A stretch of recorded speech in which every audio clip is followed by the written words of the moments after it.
जी। तो सबसे पहले हम प्रार्थना मंत्र से शुरू करेंगे। आप सभी लोगों को आपके पास प्रार्थना मंत्र है ही। ठीक है, तो साथ साथ आप लोग भी बोलेंगे। ओम सहनावतु सहनो भुनक्तु सह वीर्यं करवावहै तेजस्विनावधीतमस्तु मा विद्विषावहै। ओम शांति शांति शांति। हरि ओम श्री गुरुभ्यो नमः।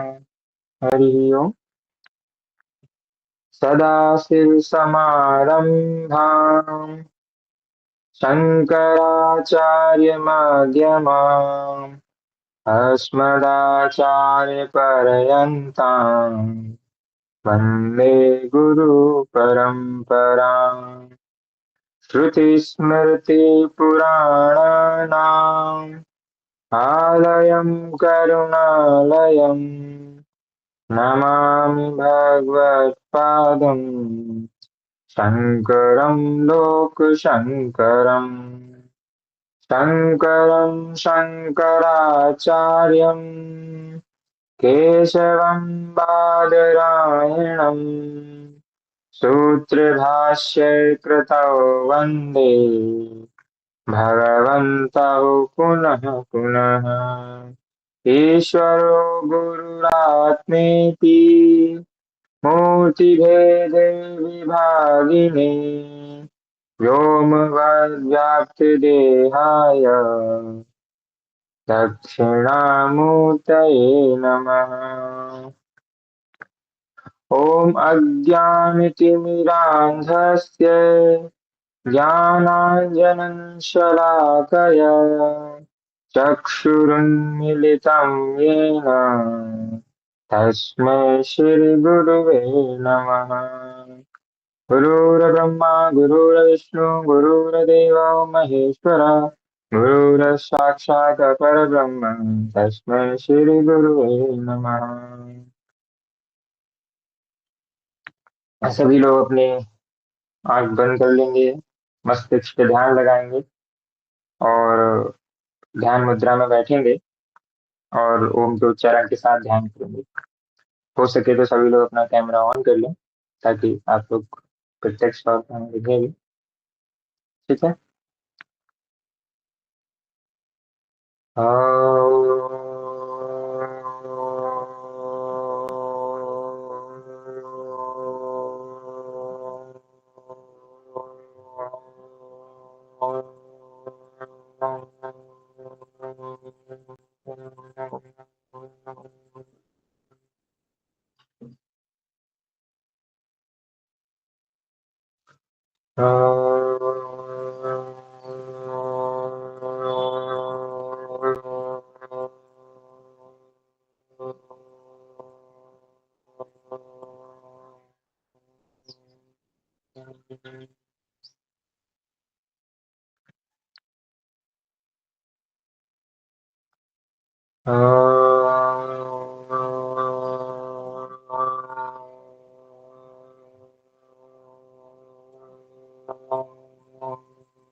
सभी लोग धीरे धीरे सांस पे ध्यान केंद्रित करेंगे।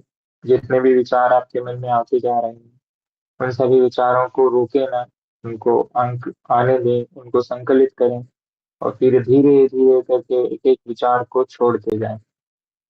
जितना आप किसी भी चीज को रोकने का प्रयास करेंगे उतना उससे आपको समस्या क्रिएट होगी, समस्या आएगी। तो इसलिए सारे विचारों को आने के बाद उन एक एक विचारों को छोड़ते जाएं और जब आप श्वास ले रहे हैं तो उस श्वास पे ध्यान केंद्रित करें ताकि वो मन जो है वो इधर उधर ना जाए। जब आप धीरे धीरे केंद्रित करने का प्रैक्टिस या प्रयास कंटिन्यूस करते जाते हैं तो उस प्रैक्टिस से ही, उस प्रयास से ही ध्यान एकाग्रचित्ता में बदलता है और मन को कंट्रोल किया जाता है।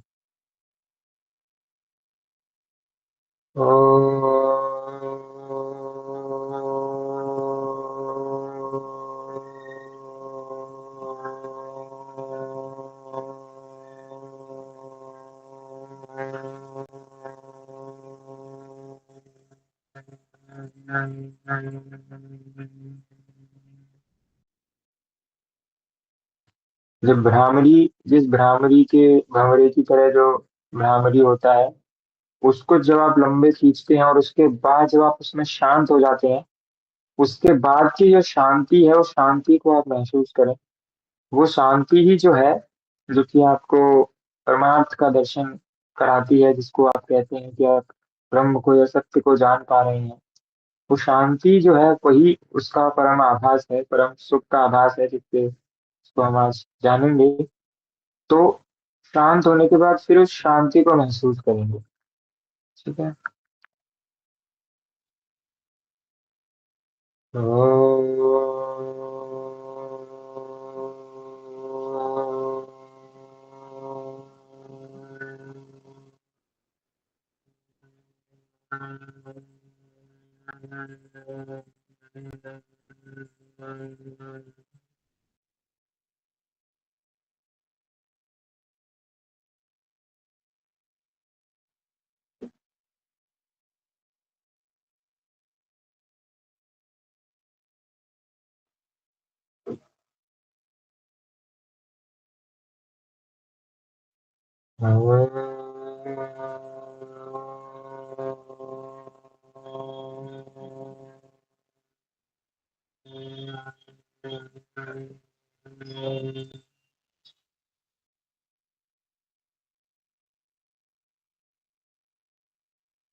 अब अपने हाथों को धीरे से गर्म करेंगे और आंखों पर मलेंगे, और धीरे धीरे अपनी आंखें खोलेंगे।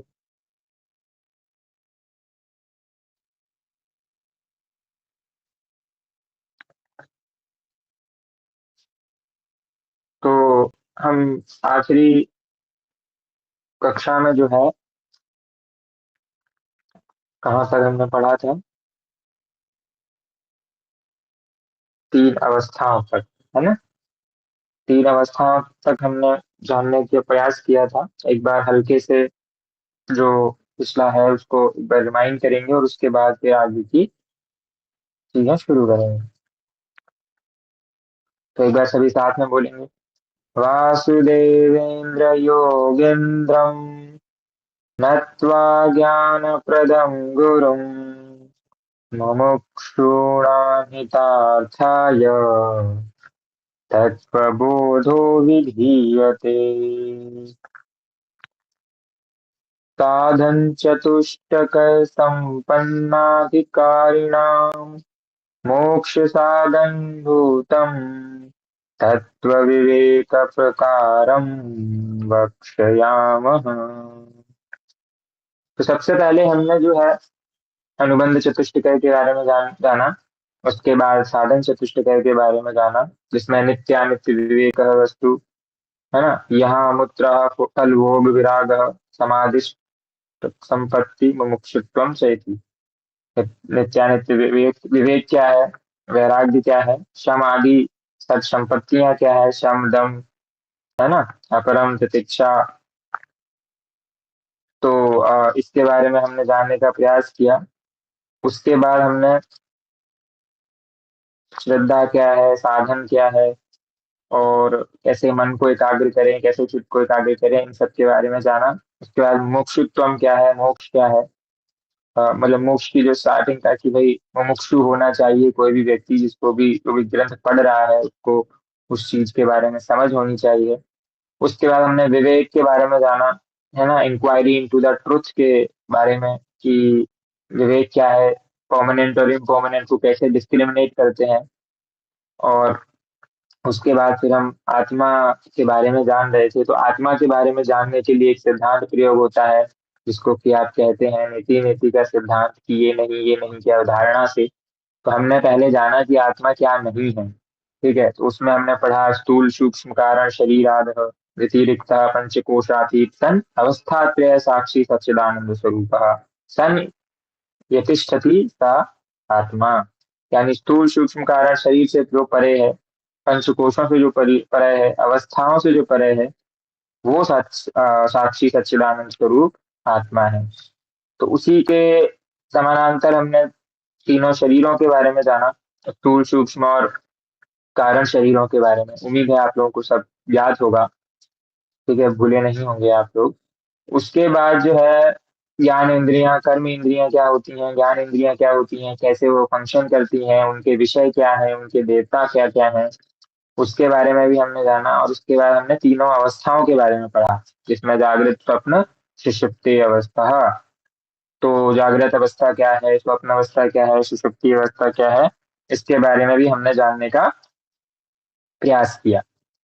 ठीक है, अब हमने जैसे उसमें पढ़ा था कि आत्मा तक पहुंचने के लिए आपको किस किस से गुजरना पड़ता है, स्थूल सूक्ष्म कारण शरीरादि व्यतिरिक्त पंचकोशातीत है सर। यानी हमने बाकी सब तो जान लिया, पंचकोश के बारे में अब हम शुरू करेंगे। तो पंचकोश क्या होते हैं? तो पंचकोश है अन्नमय, प्राणमय, मनोमय, विज्ञानमय और आनंदमय स्थिति। यानी अन्नमय कोश, प्राणमय कोश, मनोमय कोश, विज्ञानमय कोश और आनंदमय कोश। कोश का अर्थ होता है मय का अर्थ होता है एक तरीके से डूबा होना, और कोश का अर्थ होता है एक तरीके से शीट।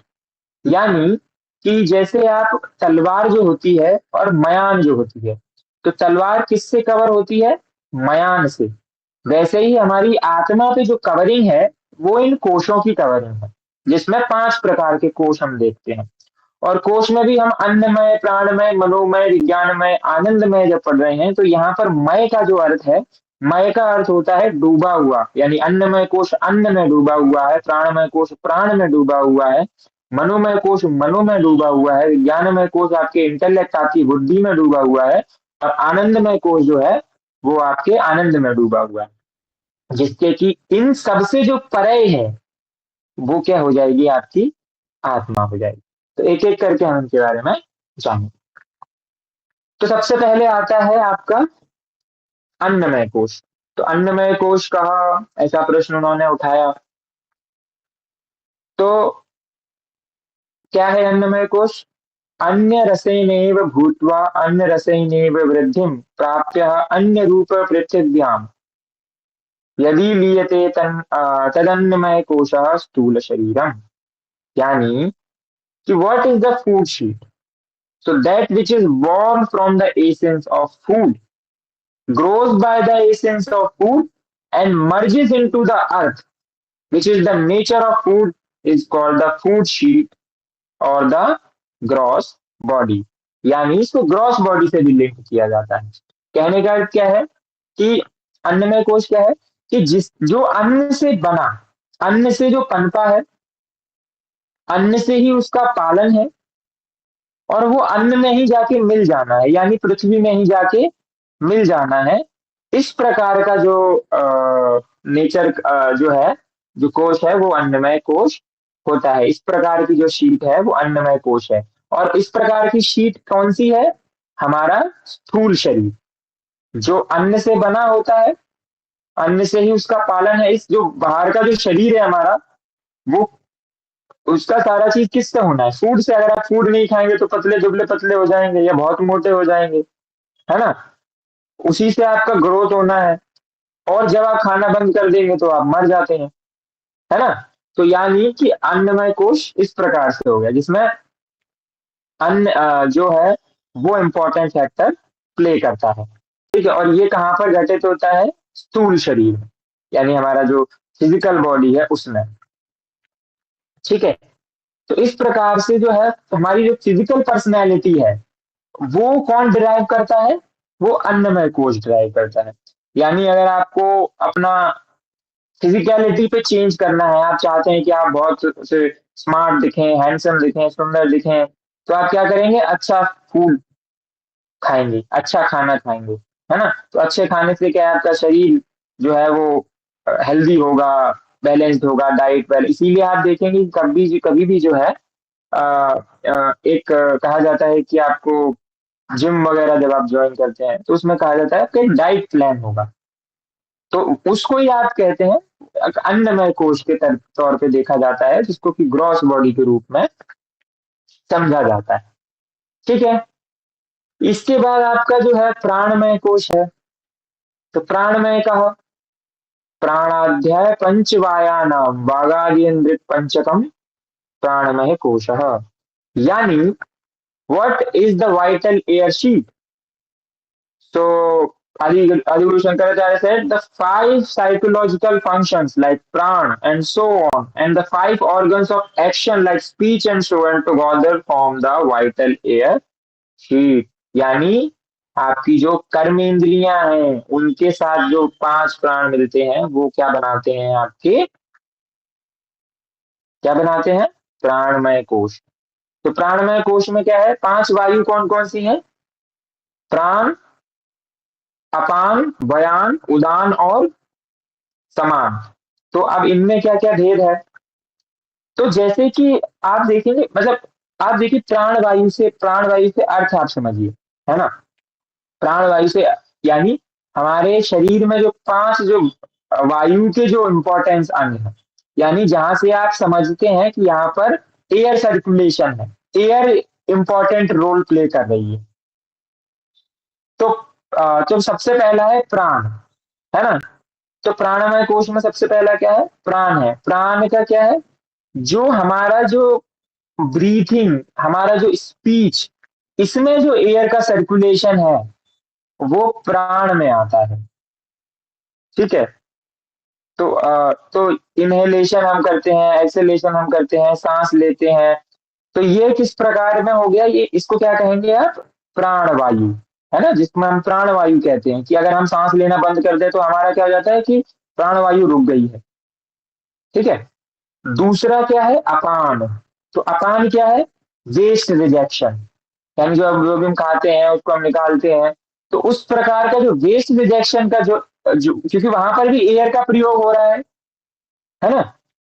तो वेस्ट रिजेक्शन भी जो है उसको हम अपान वायु कहते हैं।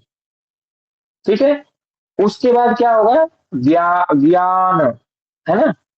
तो व्यान वायु कौन सी हो गई, सर्कुलेशन ऑफ ब्लड। तो यानी जो आपका ब्लड सर्कुलेशन है, क्योंकि बिना बिना एयर के ब्लड सर्कुलेट भी नहीं होगा। तो ब्लड सर्कुलेशन की जिस चीज की आवश्यकता होती है उसको आप क्या कहते हैं, व्यान वायु। उसके बाद है उदान वायु, है ना। तो उदान वायु यानी रिवर्स प्रोसेस जब होता है, फॉर एग्जाम्पल वॉमिटिंग का जो प्रोसेस है ना। तो वॉमिटिंग में भी क्या है, वो वापस जो आपने फूड ग्रहण किया वो वापस आपसे ही रिवर्स कर देती है प्रोसेस को।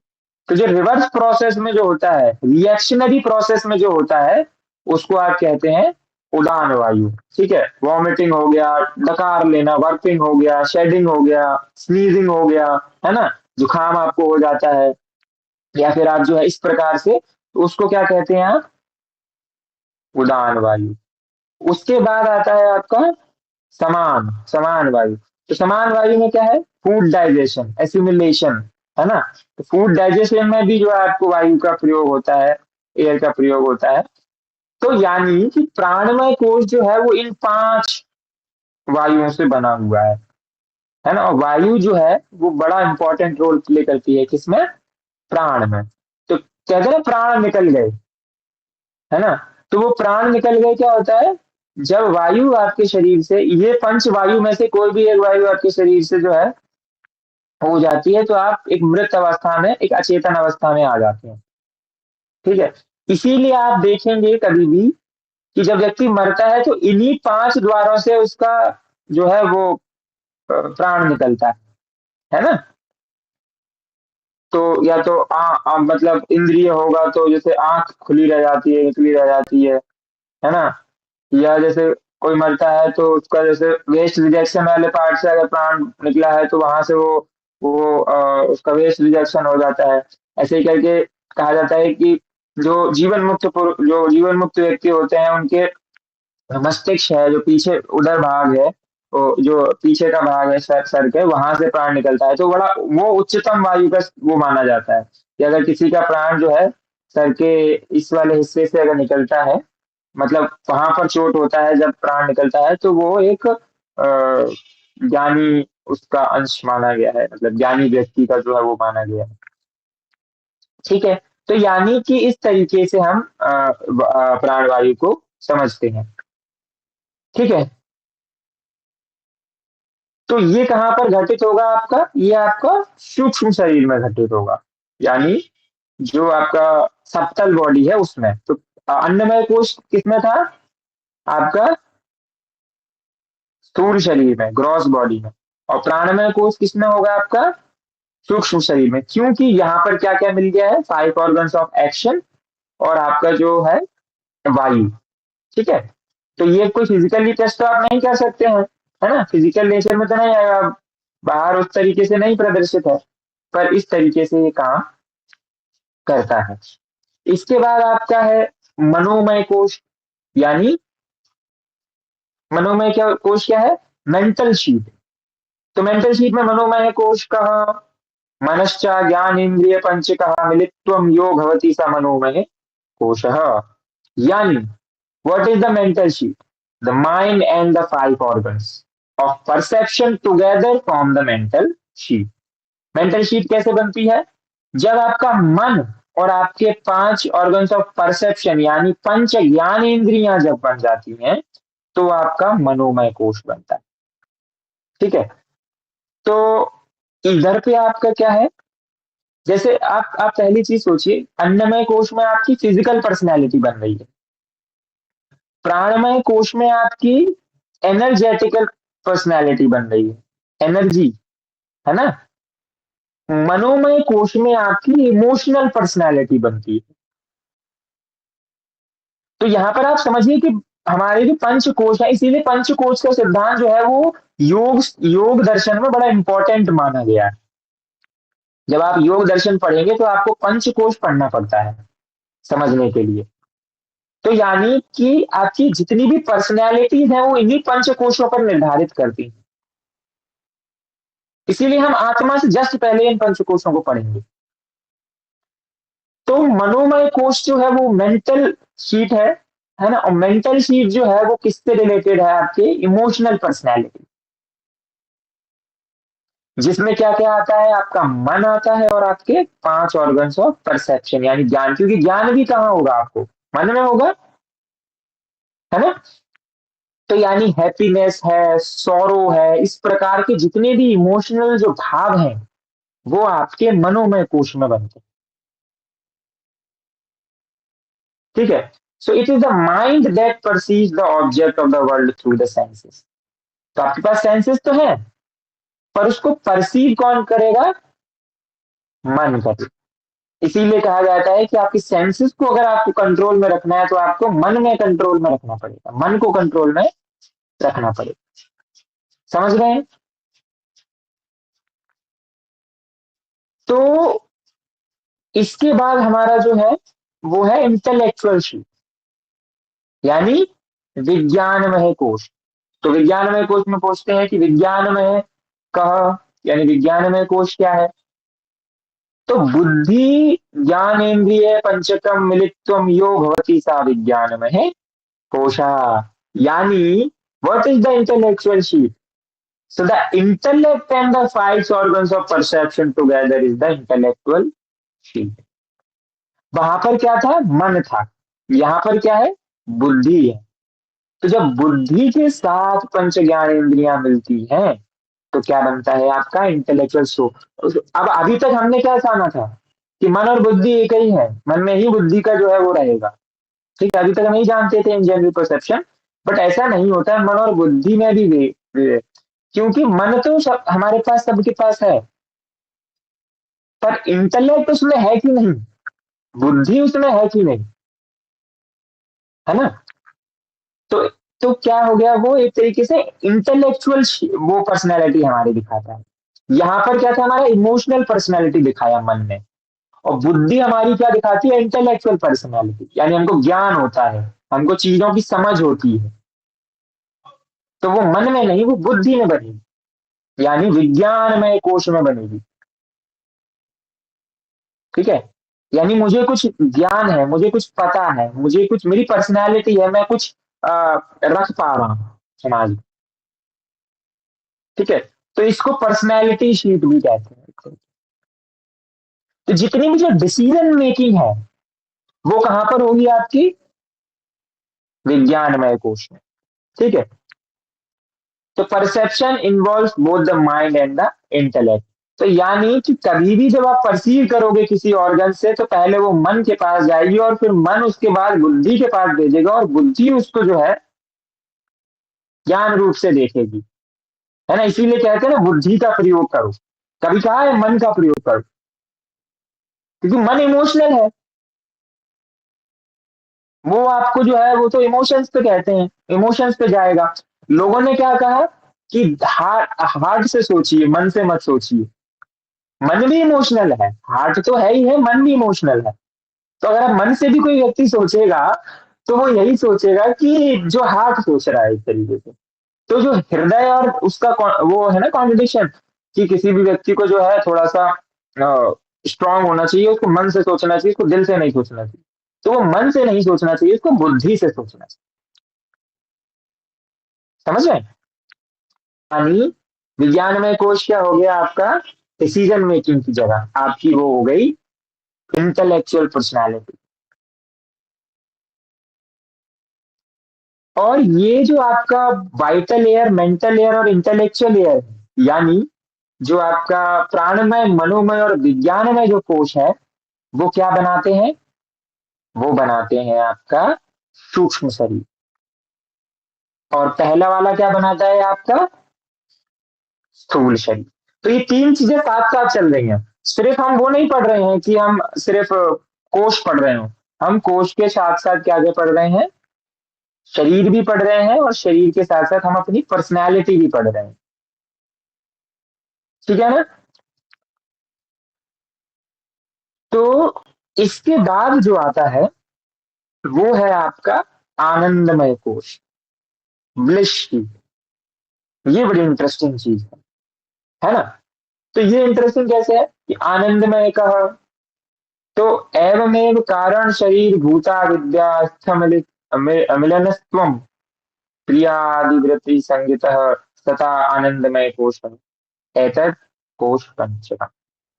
यानी आनंदमय कोश क्या है, what is the bliss sheet.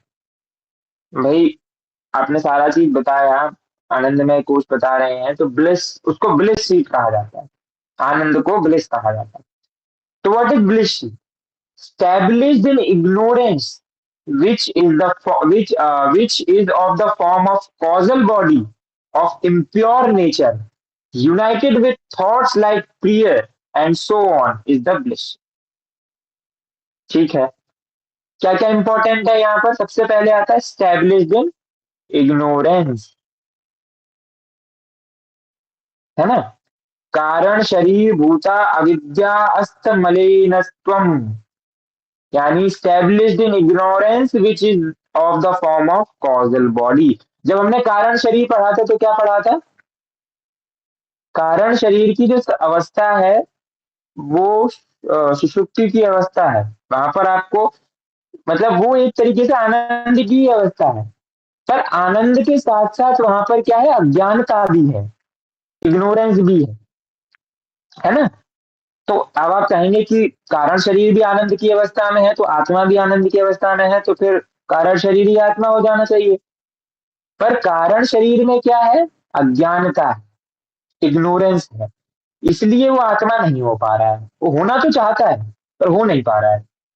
ठीक है, मैं बनना तो चाहता हूं कि मैं बहुत बड़ा स्कॉलर बन जाऊं, पर बन नहीं पा रहा हूं, क्योंकि मेरे पास इग्नोरेंस की सीट है, मैं पढ़ूंगा ही नहीं तो कहां से बन जाऊं। तो ऐसे ही इग्नोरेंस की सीट को क्या हमें रिमूव करना पड़ेगा। तो इसीलिए जो कारण शरीर में जो आनंद की अवस्था है वो क्या है, इग्नोरेंस से फलीभूत है, वो उससे है, क्या बोलते हैं आप कहें तो इम्प्योर नेचर से है।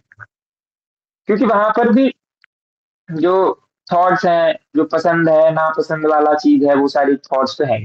कि मुझे इससे आनंद आएगा, इससे मुझे आनंद नहीं आ रहा है। तो यानी बहुत फ्रेगमेंटेड सा आनंद है आपका, है ना? चेंजेबल आनंद है, तो जब चेंजेबल आनंद है तो फिर परमानेंट नहीं हो सकता वो। आत्मा का क्या सिद्धांत है? परमानेंट का। तो जब चेंज हो रहा है आनंद की, अभी तक तो मुझे इसके साथ बात करने, अभी जैसे आप लोगों को लेक्चर में आनंद आ रहा होगा 10 मिनट, फिर 11वें मिनट से आप कहेंगे क्या फालतू बोले जा रहे हैं, तब से सुन रहे, अब छोड़ भी नहीं सकते हैं, क्या करें हम? तो आपका आनंद आना बंद हो गया है। तो जब आपका आनंद आना बंद हो जाता है तो यानी कि उसमें आनंद नहीं था, आपके लेने में आनंद हो सकता है ना?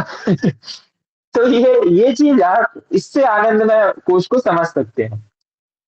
तो जैसे मान ली इसमें सत्व गुण, मतलब सत्वगुण व्यक्ति जो है वो सुखी होता है, ऐसा माना जाता है। ठीक है? तो सत्वगुण की अवस्था तो है, बट इग्नोरेंस भी साथ साथ चल रही है। ठीक है? तो यानी अविद्या, मतलब सत्वगुण आप हैं, मैं और आप सत्वगुणी हैं, पर हमारे पास अविद्या और अज्ञान का जो पर्दा है वो पड़ा हुआ है। तो इसीलिए हमें कुछ कुछ समय में आनंद लगेगा। जैसे आप देखेंगे कि भक्ति जो करते हैं, जो भक्त हैं, वो है तो सत्वगुणी। ठीक है? सत्वगुण का पालन करते हैं, सारा चीज करते हैं, पर उनके आनंद का स्रोत कम है। कैसे? कि उनको कुछ कुछ चीजों में आनंद आएगा। जैसे कोई भक्त है, उसको भजन कीर्तन करने में उठा दो तो उसको बड़ा आनंद आएगा। अब वहीं उसको भजन कीर्तन से रोक दें तो वो बोलेगा, जो मुझे वो उसको गालियां देगा, मुझे रोक दिया है, मुझे ये कर दिया है, उसका आनंद भंग हो गया। अगर उसमें विद्या होती, यानी उसको समझ होती, यानी उसको ज्ञान होता, तो वो उस अवस्था में भी आनंद की अवस्था में होता जब उसको संकीर्तन करने नहीं दिया गया। तो जब दोनों ही अवस्थाओं में आनंद की अवस्था में होगा तो क्या हो जाएगा वो, आगे हम वो पढ़ेंगे। ठीक है? तो ये कहाँ घटित होता है का आनंदमय कोश? कारण शरीर। ठीक है? तो पहला वाला किसमें घटित हुआ? स्थूल में। बाकी तीन किसमें घटित हुए? सूक्ष्म में। और ये किसमें घटित हुआ? कारण शरीर में। यानी डीप स्लेप स्टेट। हाँ, सबसे बढ़िया उदाहरण कि हम देखते हैं आनंदमय कोश कि हम डीप स्लीप में हैं, बहुत गहरी निद्रा में है। और गहरी निद्रा में आनंद की अवस्था है, क्योंकि जब हम उठेंगे तो हम आनंद से उठेंगे। पर प्रॉब्लम क्या है कि हमको कुछ ज्ञान ही नहीं है, हम अब वहां पर कुछ हमको पता ही नहीं लगा, तो अज्ञान की अवस्था रही, अविद्या की अवस्था रही। तो इसलिए वो प्रॉब्लमेटिक हो जाती है। अब इसी वस्तु के भोग को तीन प्रकार से विभाजित करते हैं। तो पहला क्या है? Thought based happiness. यानी कि मैं ये सोच रहा हूँ कि मुझे ये सब मिल गया है, मैं देश का प्रधानमंत्री हूँ, मैं देश का राष्ट्रपति हूँ, और मैं ये कर रहा हूँ, और लोग मेरे पीछे घूम रहे हैं, और सारा चीज चल रहा है, और बड़ा आनंद आ रहा है मुझे सोचने में। तो जो थॉट बेस्ड हैप्पीनेस होती है उसको कहते हैं प्रिय। ठीक है? मन मन में ही जो है सब बढ़िया एकदम जो लगा देना, तो मन में ऐसा सोच लेना कि आपको सारा दुनिया का आनंद आपको मिल गया है। बिल्कुल सामने विष्णु जी खड़े हैं और बोल रहे हैं कि पैर दबा दें क्या? है, तो आप फूले नहीं समा रहे हैं, oh my God, Krishna is here. है ना? तो इस प्रकार की जो अवस्था है वो क्या है? प्रिय आनंद की अवस्था है, थॉट बेस्ड हैप्पीनेस। उसके बाद हमें मिल गई, द थिंग वी गॉट। तो जो मिल गई उसमें भी फिर आनंद आएगा कि हमको ये चाहिए था और हमको मिल भी गया। तो उसको मोद की अवस्था कहते हैं। तो पहला प्रिय कि हम सोच रहे हैं, अब हमको गाड़ी चाहिए था, हम सोच रहे थे कि हमको लैम्बोर्गिनी मिल जाए, और हमको मिल भी गया। तो हम मोद की अवस्था, हमको आनंद हो रहा है, हम मोद की अवस्था में, मोद प्रकार का आनंद है। और फिर हम उस कार में बैठ के हम उसको लॉन्ग ड्राइव पे भी चले गए। ठीक है? तो वो लॉन्ग ड्राइव की अवस्था, यानी हम उसका भोग कर रहे हैं, हम उसको इंजॉय कर रहे हैं, तो इंजॉय द थिंग की थर्ड अवस्था हो जाती है, वो है प्रमोद की अवस्था। है कि नहीं? तो इस प्रकार से जो है आनंदमय कोश को विभाजित किया गया है। So the joy of thinking of a dearer object or is being called priya. The intensity of joy increases when we actually gain the object or meet the person, mode. And the joy is maximum when we enjoy the object or become one with it. That is pramod. तो प्रिय मोद और प्रमोद का इस तरीके से समझा जा सकता है। इससे भी जो परे है, यानी इससे भी जो परे है वो क्या है? आत्मा है। यानी पंचकोशः त्रयातीत, यानी पंच कोशों से भी जो अतीत है वो क्या है? आत्मा।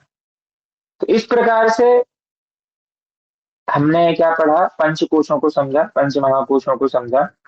उसमें हमने पहला जाना अन्नमय कोश, प्राणमय कोश, मनोमय कोश, विज्ञानमय कोश और आनंदमय कोश।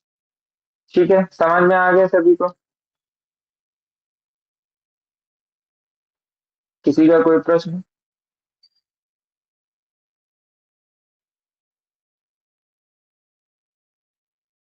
किसी का कोई प्रश्न नहीं?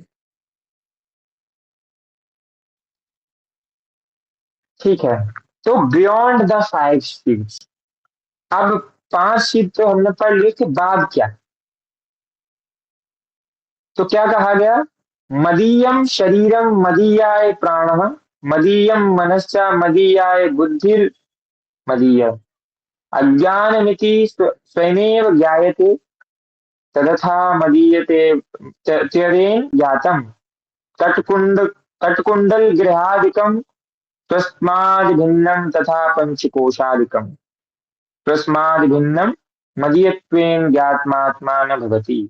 यानी कि just as bangles, earrings, a house, and so on are known as mine, or all other than the knower me, so to the five sheets and so on are known by oneself as my body, my mind, my intellect, and my ignorance are different from me, and therefore their self not the self. अभी बहुत सारा नीमा तो हो गया, समझ तो कुछ आया नहीं, क्या कहना चाह रहे हो, है ना? तो कहने का अर्थ यहाँ पर ये है कि दो प्रकार की चीजें हैं। एक क्या है? ऑब्जेक्ट है, और एक क्या है? ओनर है। यानी किसी भी ऑब्जेक्ट का कोई ओनर है, यानी ये मेरी वस्तु है। तो मेरी, मैं क्या हुआ? ओनर हुआ, और मेरी क्या हुआ? वस्तु, ऑब्जेक्ट हुआ। कहने का अर्थ है मेरी शरीर, मेरी गाड़ी, मेरी इयरिंग, मेरी बैंगल, यहां पर जो है वस्तु भी है और मेरा होना भी है, यानी ओनर भी है। ठीक है, तो मैं जो हूं वो तो परमानेंट हूं, पर मेरी वस्तु जो है वो बदलती जा रही है। आज मेरी ये है, कल मेरी वो है, परसों मेरा वो है, ऐसे करके। तो यानी ये जो बदलने वाली चीज है ये आत्मा नहीं हो सकती, जिसको मैं आत्मा मान के चल रहा हूं। ठीक है, तो ऑब्जेक्ट जो है वो आत्मा नहीं हो सकता, क्योंकि वो परिवर्तनशील है। आज है कल नहीं है, और हमने क्या पढ़ा? आत्मा नित्य है।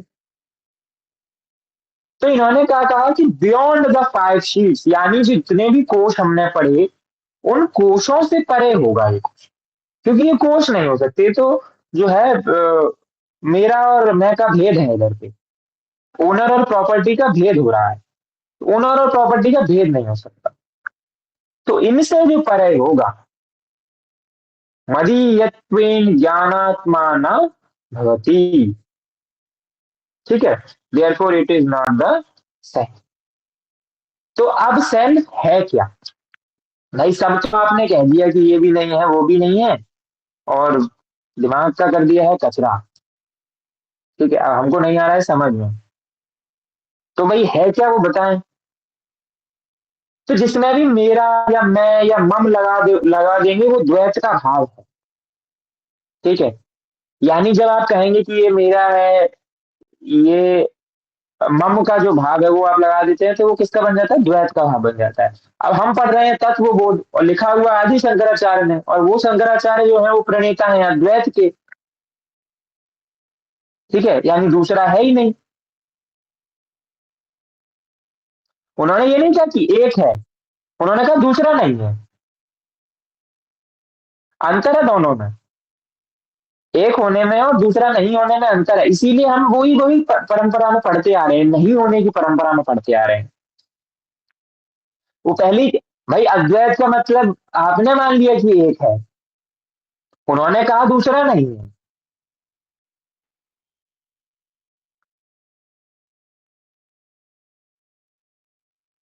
है कि नहीं चिंतन का विषय। तो अब आप कहेंगे कि दूसरा नहीं है तो यानी शून्य भी हो सकता है। उस पर उन्होंने नहीं कहा कि शून्य है कि नहीं, दो नहीं है। तो शून्य भी नहीं हो सकता, नहीं तो कुछ बचेगा ही नहीं। पर वहीं बुद्धिज्म ने शून्यवाद का सिद्धांत दिया भी, बौद्धों ने शून्यवाद का सिद्धांत दिया। तो यानी जहां भी जो है ड्युअलिटी आ जाएगी, वो आत्मा नहीं हो सकती। तो अब आत्मा क्या है वो हम समझेंगे। तो अब हमारा अगला टॉपिक रहेगा the nature of the self. तो अभी तक को लेकर कोई प्रश्न आपका है तो आप बता, उसके बाद हम जो है शुरू करेंगे हमारा आत्मा। आत्मा जी। भैया अभी जो आपने बोला वो वाला समझ नहीं आया, डुअलिटी और नॉन डुअलिटी वाला, द्वैत और अद्वैत। हम्म, ठीक है। तो भारतीय दर्शन में एक तरीके से दो प्रकार से विभाजन है, और भी है पर मेनली दो प्रकार से देखा जाता है, एक नॉन डुअलिटी और एक डुअलिटी। डुअलिटी का अर्थ होता है जैसे पुरुष और प्रकृति का सिद्धांत हमने पढ़ा, जैसे आत्मा और परमात्मा का सिद्धांत हमने पढ़ा। तो डुअलिटी यानी कि ये जो सृष्टि का निर्माण है या कुछ भी चीज जो है वो दो तत्वों के मिलन से बन रहा है, दो तत्व हैं उसमें। चाहे फिर आप आत्मा परमात्मा कह लें, चाहे फिर आप पुरुष प्रकृति कह लें, ये क्या है, दो दो तत्व हैं, है ना। सांख्य दर्शन जैसे दो तत्वों की बात करता है तो वो पुरुष और प्रकृति को इंडिपेंडेंट रखता है कि दोनों इंडिपेंडेंट है। ऐसे ही जो भक्ति में जो भक्ति मार्ग में जो चले उन्होंने क्या कहा, मध्वाचार्य और वगैरह वगैरह ने द्वैतवाद का सिद्धांत दिए, तो उन्होंने कहा कि आत्मा और परमात्मा भी अलग अलग। आत्मा जो है वो परमात्मा का अंश है पर परमात्मा नहीं है, अलग अलग है। पर वही अद्वैत वेदांत क्या कहता है कि ये दो नहीं है, आत्मा परमात्मा में भेद नहीं है, आत्मा ही परमात्मा है और परमात्मा ही आत्मा है। पुरुष ही प्रकृति है और प्रकृति ही पुरुष है। यानी पुरुष में ही चेत चेतन, पुरुष को क्या कहा गया, चेतना। प्रकृति को क्या कहा है, ऊर्जा।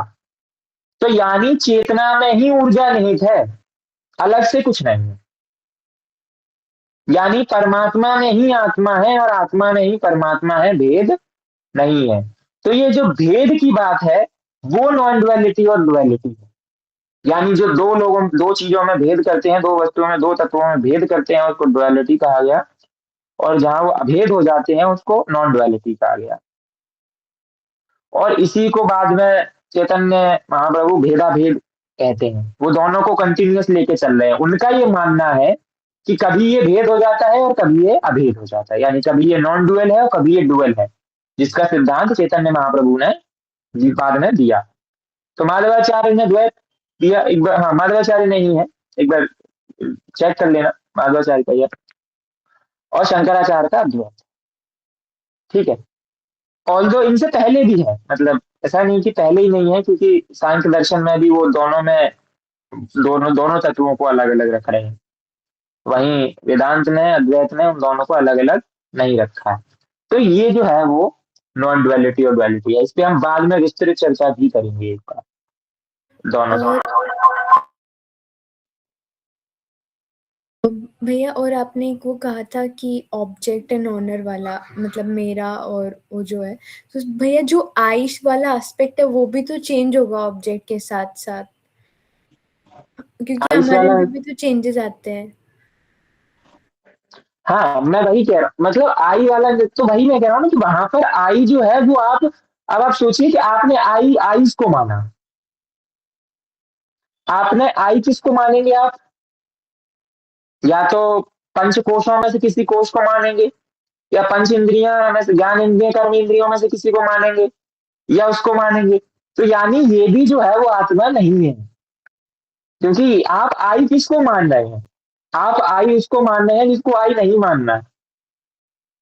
कि और हमने बताया कि स्टार्टिंग में हम वही बात कर रहे हैं ना कि हम किसको आई मान के चल रहे हैं। तो हम आई किसको मान रहे हैं यार, स्थूल शरीर को। आई किसको मान रहे हैं, सूक्ष्म शरीर को। आई किसको मान रहे हैं, कारण शरीर को। आई किसको मान रहे हैं, स्वप्न अवस्था को, सुषुप्ति अवस्था को, जागृत अवस्था को। आई किसको मान रहे हैं, प्राणमय कोश को, अन्नमय कोश को, विज्ञानमय कोश को, मनोमय कोश को और आनंदमय कोश। ये हमारे आई है, पर असल में ये हमारे आई नहीं है, क्योंकि ये सब परिवर्तनशील है। तो इसीलिए कहा गया कि इन सबको हटाने के बाद जो बचेगा वो आई होगा। आई एम मोनिका,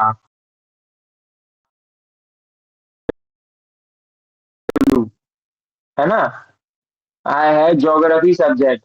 तो अब आई के पीछे के ये सब चीज हटाते जाइए, तो लास्ट में आई बच रहा है, और वो आई क्या है, आत्मा है। ठीक है। तो आई से जुड़ी जितनी भी उपाधियां थी, हमने उपाधियों के बारे में पढ़ा था ना। तो आई से जुड़ी ये सब उपाधियां हैं कि दिस इज माई कार, मेरी कार है। तो मैं कौन हूं, ओनर हूं इस कार का, प्रॉपर्टी का। ठीक है। प्रॉपर्टी हटा दोगे तो क्या मैं नहीं बचूंगा, मैं तो फिर भी बचूंगा। तो यानी प्रॉपर्टी से जुड़ाव मेरा नहीं है, यानी मैं प्रॉपर्टी नहीं हूं। समझ रहे हैं। हम्म। और बताइए।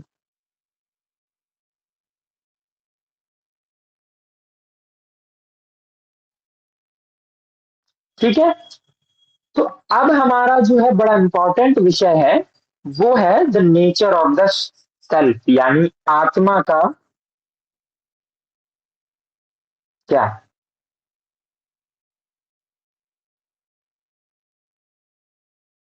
स्वरूप, है ना। आत्मा का क्या स्वरूप है भाई, आपने सारी चीजें बता दी, अब आत्मा क्या है वो भी तो बताइए। तो उन्होंने प्रश्न किया, आत्मा तरी कह, यानी आत्मा क्या है। तो उत्तर मिला सच्चिदानंद स्वरूप, यानी सच्चिद आनंद के स्वरूप में जो रहती है वो आत्मा है। अब सच्चिदानंद स्वरूप को तो हम समझेंगे बाद में, पर सबसे पहले हम आत्मा के शब्द को समझते हैं। ठीक है। तो आत्मा का जो शब्द है, हमारे गुरुदेव कहते थे कि वो अत धातु से बना है। अत धातु मतलब निरंतर चलने वाला। अत का अर्थ होता है निरंतर चलने वाला। तो पहला अर्थ क्या हो गया, कि जो निरंतर चलने वाला है वो आत्मा है। दूसरा है आप धातु से बना है ना। जैसे हम कहते हैं ना, it it this English word is drive from that Latin word, Latin से सारे शब्द निकले। वैसे ही आत्मा जो है वो किस धातु से बनी है, अत और अप धातु। तो अत धातु में क्या हो गया, निरंतर चलने वाला, और आप धातु क्या हो गई, जो सब में व्याप्त है, जो सारी जगह व्याप्त है। तो जो हमारे शरीर में व्याप्त है, इस पूरी सृष्टि में व्याप्त है, वो क्या है, आत्मा। तो ये शाब्दिक अर्थ है उसका। ठीक है। तो यानी कि आत्मा का स्वरूप और लक्षण हम पढ़ें। तो स्वरूप क्या है उसका, कैसी दिखती है, क्या है ना। गोरी है, काली है, लंबी है, छोटी है, क्या है, और उसके लक्षण क्या है। तो आत्मा के स्वरूप को लेकर ज्यादा भेद नहीं दिखाई देता है, लक्षणों को लेकर पूरी सृष्टि में भेद है। पाश्चात्य संस्कृति में भी, पाश्चात्य दर्शन में भी, और हमारे अपने दर्शन के अंदर भी बहुत सारे दर्शन हैं उनमें। सांख्य अलग मानते हैं, न्याय अलग मानते हैं, वैशेषिक अलग मानते हैं, ऐसा ऐसा ऐसा ऐसा पक्ष है। वो लक्षणों को लेकर है, परंतु आत्मा का जो स्वरूप है वो चेतना का स्वरूप है, प्योर कॉन्शियसनेस का। ठीक है। तो यानी व्हाट इज सेल्फ, तो it is a nature of existence, consciousness and bliss. तो यानी कि वो एग्जिस्ट कर रही है, वो एग्जिस्ट किस वे में कर रही है, चित्त के वे में, कॉन्शियसनेस के वे में, प्योर कॉन्शियसनेस के वे में, और वो ब्लिस की अवस्था में, यानी आनंद की अवस्था में। तो जो एग्जिस्ट कर रही है सत है, जो कॉन्शियसनेस है चित्त है, और जो आनंद की अवस्था में है यानी ब्लिस की स्टेट में है, उसको हम क्या कहते हैं, आत्मा कहते हैं। ठीक है, जो निरंतर है और सब में व्याप्त है, तो इसको हम आत्मा कहते हैं। अब आगे क्या है कि भाई कहा जाता है कि जैसे हम डुअलिटी की पढ़ रहे थे ना अभी, तो डुअलिटी है ना, मतलब आत्मा परमात्मा का और जो चीज है, तो यानी गोस्वामी जी कहते हैं ईश्वर अंश जीव अविनाशी। ठीक है, कहने का अर्थ है कि ईश्वर का अंश है जीव और वो अविनाशी है। अब यहाँ पर ईश्वर है और जीव है, यानी आत्मा है और परमात्मा है। तो कई दर्शनों में इसको माना गया कि आत्मा और परमात्मा में भेद है,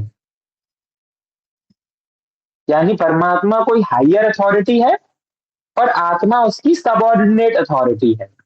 तो यानी कि परमात्मा जो है वो अपने हिसाब से आत्मा को कंट्रोल कर रहा है। तो इसीलिए जो भक्ति का सिद्धांत है वो आत्मा और परमात्मा में भेद का सिद्धांत है, सबऑर्डिनेशन का सिद्धांत। क्योंकि हम क्या मानते हैं कि ईश्वर हमसे श्रेष्ठ है, वो परमात्मा है और हम उसकी पूजा कर रहे हैं और हम उसके अंश हैं, ऐसा ही माना जाता है। परंतु अद्वैत जो है वो इससे ऊपर का विचार रखता है। उसने क्या कहा कि आत्मा और परमात्मा में भेद नहीं है, आत्मा ही ब्रह्म है और ब्रह्म ही आत्मा है। कैसे? उसने कहा कि जैसे शरीर है और जैसे ये उंगली है, तो उंगली जब तक उसका एग्जिस्टेंस है, जब तक वो शरीर से जुड़ी हुई है, अगर उंगली शरीर से काट दी जाएगी तो वो सिर्फ मांस बन जाएगा, वो उंगली नहीं रहेगी। ऐसे ही आत्मा, आत्मा का अस्तित्व परमात्मा के साथ ही है, उससे अलग नहीं है, इसीलिए वो एक, पर वो अलग अलग रूप में व्याप्त है बस। यानी जैसे चंद्र को 100 घड़े रख दिए जाए तो चंद्र की छवि जो है वो 100 घड़ों में सेम प्रदर्शित होगी। चंद्र एक है, 100 घड़े रख दोगे तो 100 के 100 में चंद्र वो ही दिखेगा। वैसे ही आत्मा है, वो व्याप्त है ब्रह्म के रूप में, और वो ब्रह्म जो है वो 100 करोड़ लोगों में ऐसा ही दिख रहा है, प्रदर्शित हो रहा है, अपने आप को एक्सपेंड कर रहा है। कश्मीर से लेकर कन्याकुमारी तक आप 3-4 करोड़ 1000 करोड़ घड़े रख दो, तो वो 3-4 हजार करोड़ घरों में वो सूर्य चंद्र सेम दिखेंगे, उनकी छवि। तो ऐसे ही आत्मा है, जिसको हम ब्रह्म कह रहे हैं अद्वैत में, ऐसे ही ब्रह्म है। ब्रह्म ने उन सारे अभी कितना 850 करोड़ की आबादी है, तो 850 करोड़ शरीरों में उसने अपना ही विस्तार किया है,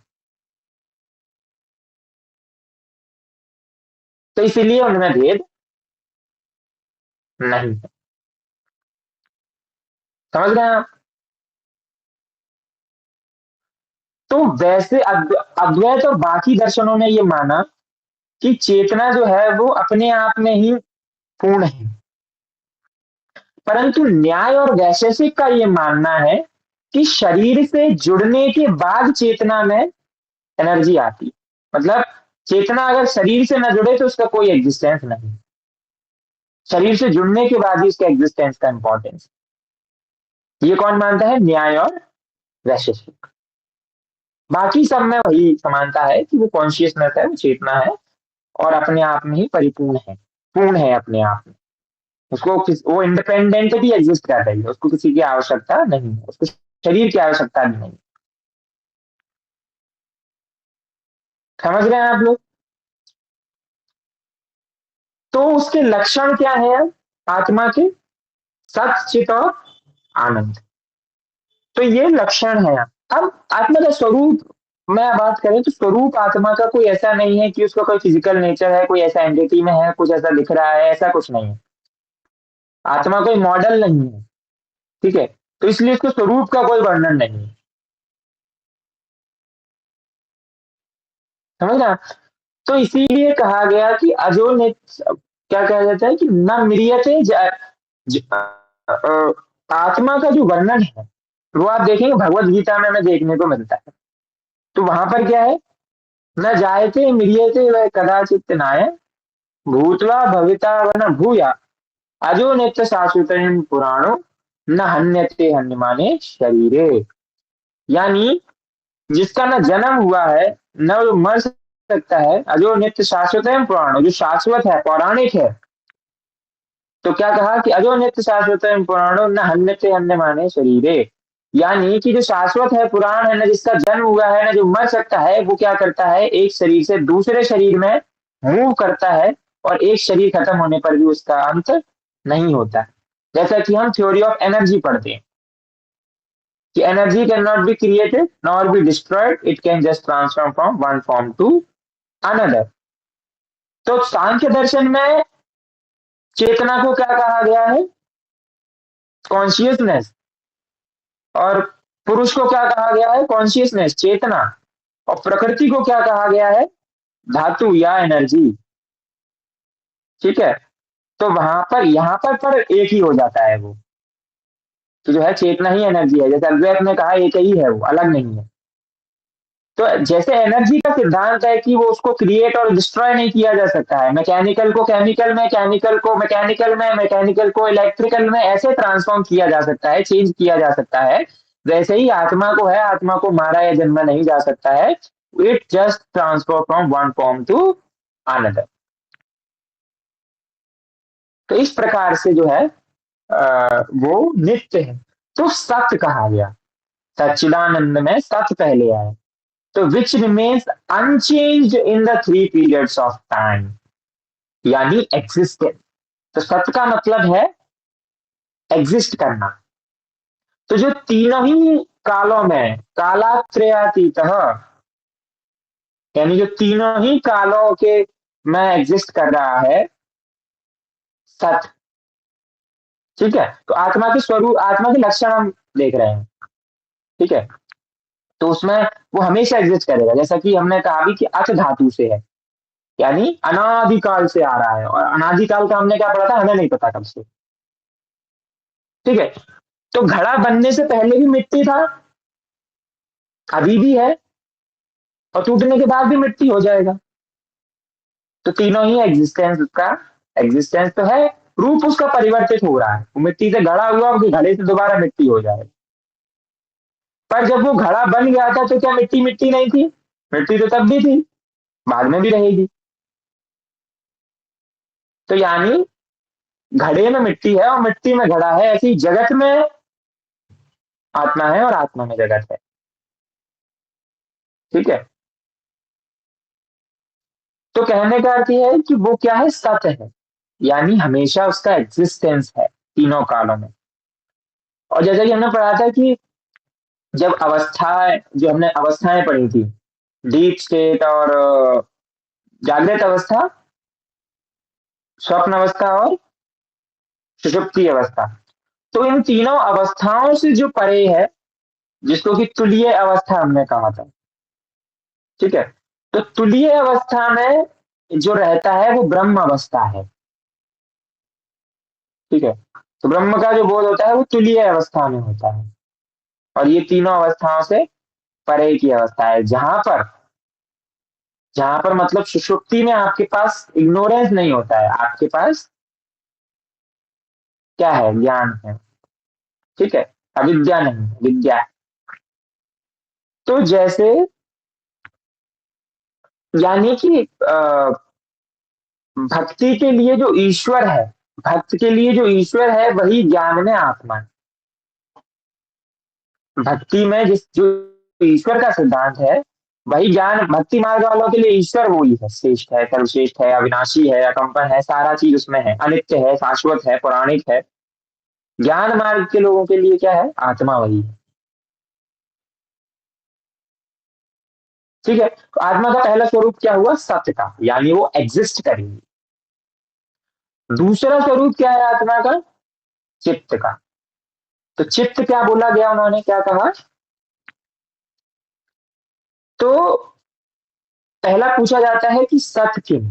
तो क्या कहते हैं, कालात्रयापि तिष्ठति सतः, यानी व्हाट इज एग्जिस्टेंस, तो that which means unchanged in the three periods of time past present and future is exist. तो वो आत्मा वह है जो तीनों कालों में, यानी तीनों उसमें एग्जिस्ट करेगी। ऐसा नहीं है कि पास्ट में थी फ्यूचर में नहीं होगी, फ्यूचर में वो नहीं होगी तो आप भी नहीं होंगे, है ना। दूसरा क्या है, चित्त किम। तो चित्त के लिए कहा गया ज्ञान स्वरूप। What is consciousness? It is a nature of absolute knowledge, यानी ज्ञान स्वरूप है जो एब्सोल्यूट नॉलेज है। एब्सोल्यूट नॉलेज यानी वो उस प्रकार का नॉलेज नहीं कि मैंने ये पढ़ लिया, मैं तत्व वो पढ़ लिया और मैं जो है ज्ञान स्वरूप हो गया। ये चित्त की अवस्था है, ठीक है। तो आत्मा का स्वरूप है ज्ञान स्वरूप होना। यानी हमने पहले क्या पढ़ा था कि आनंद के साथ, आनंद अवस्था में तो कारण शरीर में भी है आनंद अवस्था, पर वहां पर क्या है, अज्ञान है। तो अज्ञान जो है वो नहीं हो सकता, यानी यहां पर आत्मा का स्वरूप क्या होगा, वो ज्ञान का स्वरूप होगा, अज्ञान का स्वरूप नहीं होगा। तो इसीलिए उसको कहा गया सत चित। तो चित्त का स्वरूप क्या है, ज्ञान का स्वरूप है। जैसे आप उसमें पढ़ते हैं चित्त के बारे में, किसमें, योग दर्शन में, ठीक है। तो वहां पर क्या है, आपका ज्ञान का संचार हो रहा है, किसमें, चित्त में। इसके बाद आपका तीसरा क्या है, तीसरा है आपका ब्लिस का state. So what is bliss? सुख स्वरूप। It is a nature of absolute happiness. अब इंपॉर्टेंट क्या है इसमें कि ये आनंद की अवस्था है, यानी सुख की अवस्था, ब्लिस की स्टेट है। और एब्सोल्यूट हैप्पीनेस है, यानी कि परमानेंट ब्लिस। यहां पर सारी चीजें एब्सोल्यूट में है, सत भी एब्सोल्यूट में है, एब्सोल्यूट एग्जिस्टेंस, चित्त भी एब्सोल्यूट में है, एब्सोल्यूट नॉलेज, और आनंद भी एब्सोल्यूट में है, यानी परमानेंट हैप्पीनेस, एब्सोल्यूट हैप्पीनेस। जैसे एब्सोल्यूट हैप्पीनेस कैसे होगा, किसी को किसी ने सुना सैडिस्टिक एंजॉयमेंट, यानी मैं, मुझे दुख में मैं दुखी हूं और मुझे आनंद आ रहा है ना। मतलब मैं रो रहा हूं तो मुझे मजा आ रहा है रोने। कितना बढ़िया, एकदम आंसू टपक रहे हैं और मैं उसी को पीता जा रहा हूँ, नमकीन नमकीन लग रहा है। तो जो रोते में भी आनंद ढूंढ लेता है, वो अपने आत्मा को पहचान पा रहा है। कहने का अर्थ ये है कि जिसको रोने में भी आनंद आ रहा है, मतलब ठीक है, जैसे हम कहते हैं ना खुशी के आंसू। अब वैसे आप आंसू कहेंगे तो आपको लगेगा बड़ा बुरा चीज है यार, रो रहा है और आप हंस रहे हैं। पर वही खुशी के आंसू, मतलब रोते रोते हंस दे, वो रोते रोते हंस देता है तो गलत हो जाएगा।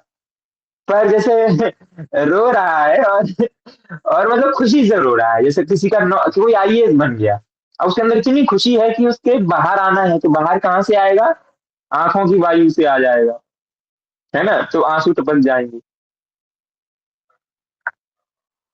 तो यानी आत्मा का स्वरूप कैसा हो गया, मैं हूं, मैं कौन, आत्मा, मैं हूं, मैं अपने आप के होने को जानता हूं, और मैं अपने आप को पसंद करता हूं। तो सीधा सीधा सच्चिदानंद स्वरूप का अर्थ यही है। सच, सच मतलब मैं हूं। तो एक बार कंक्लूड करेंगे, कैसे कंक्लूड करेंगे, आत्मा क्या है, सच्चिदानंद स्वरूप। तो सत मतलब मैं हूं, चित मतलब मैं हूं, ये मैं जानता हूं कि मैं हूं, और आनंद मतलब कि मैं हूं और मैं जानता हूं और अपने जानने को मैं पसंद करता हूं, यानी मैं सुख में हूं कि मैं हूं। इसको कहते हैं सच्चिदानंद स्वरूप। ठीक है, यानी I am I know who I am, and I am in the state of absolute bliss. This is what is called Atma, and that is what is called I, and that is what is called Brahm in Advaita. समझे?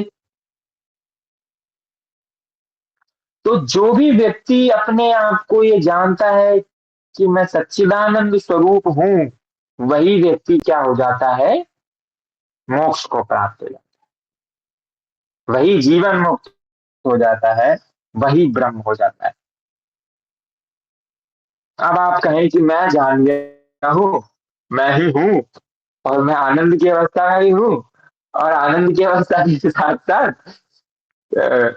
मैं तो मैं तो मतलब existence में भी हूँ, मेरे को नॉलेज भी हो गया है, और अब मैं खुश भी हूँ, तो मैं ही ब्रह्म हूँ। अब आप लोग देख लो अपना, है कि है कि नहीं?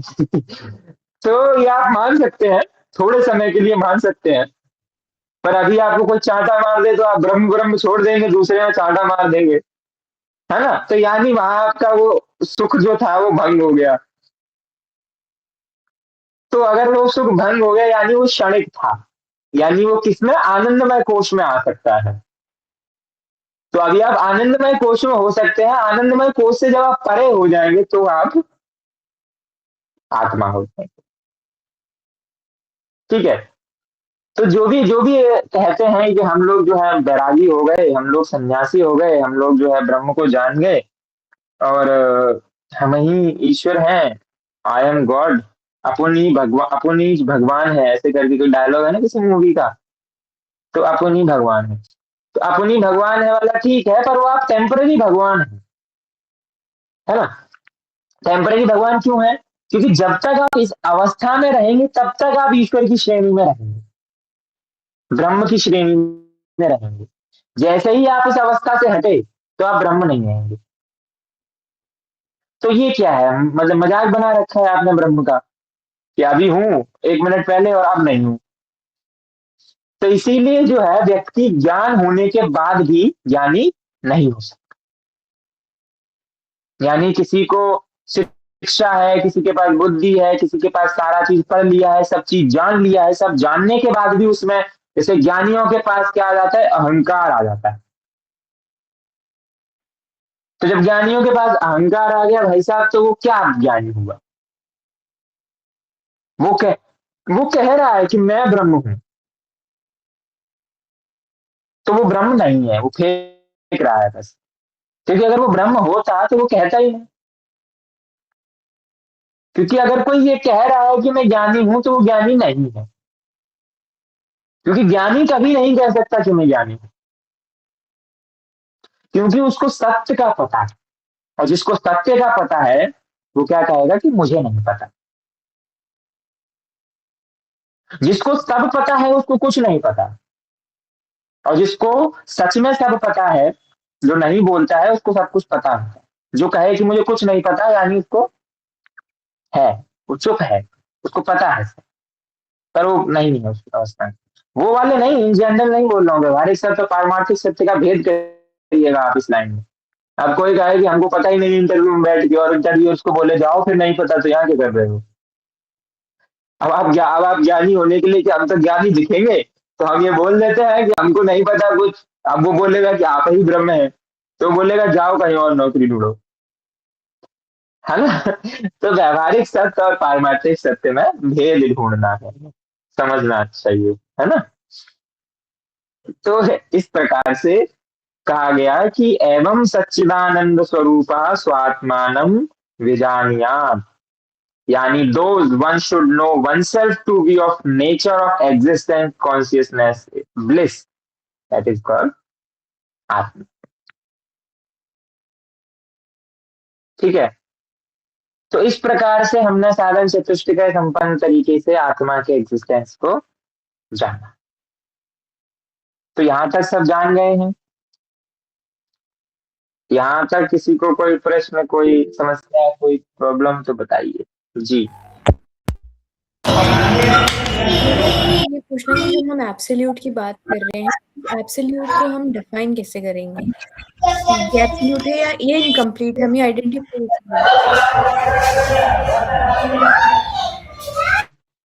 हाँ, एब्सोल्यूट को डिफाइन कैसे करेंगे?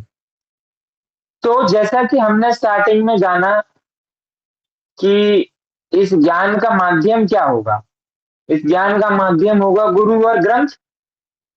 तो गुरु और ग्रंथ से हमने इस ज्ञान को जाना, परंतु अनुभूति को नहीं जाना जा सकता है।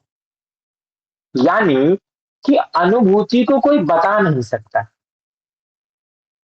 यानी कि जो सच्चिदानंद स्वरूप है वो अवस्था, मतलब आप देखिए वो अवस्था क्या है, वो अनिर्वाच्य है। जो सच्चिदानंद स्वरूप की जो अवस्था है, यानी आत्मा की जो अवस्था है, यानी एब्सोल्यूट जिसकी आप बात कर रहे हैं, उसको कोई बता नहीं सकता कि वो क्या अवस्था है। उसको क्या किया जा सकता है? अनुभूति में लाया जा सकता है, महसूस किया जा सकता है।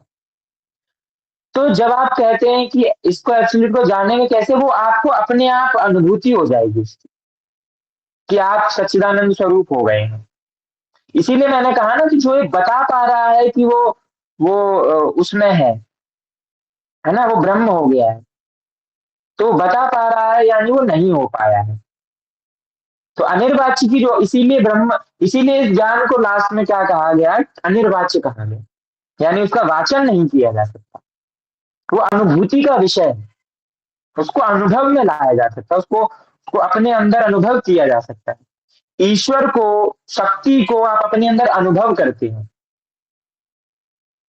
इसीलिए आज मैंने जो कोट भी डाला था ग्रुप में, वो कोट क्या था कि लॉजिक से सारी चीजें प्रूफ नहीं की जा सकती।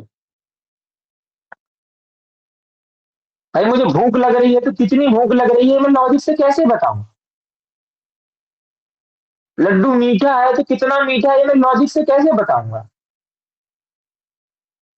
इसको अनुभव किया जा सकता है। ऐसे ही एब्सोल्यूट का मतलब है उत्तम। अब उत्तम को मैं उत्तम है वो कैसे बताऊं? अनुभव।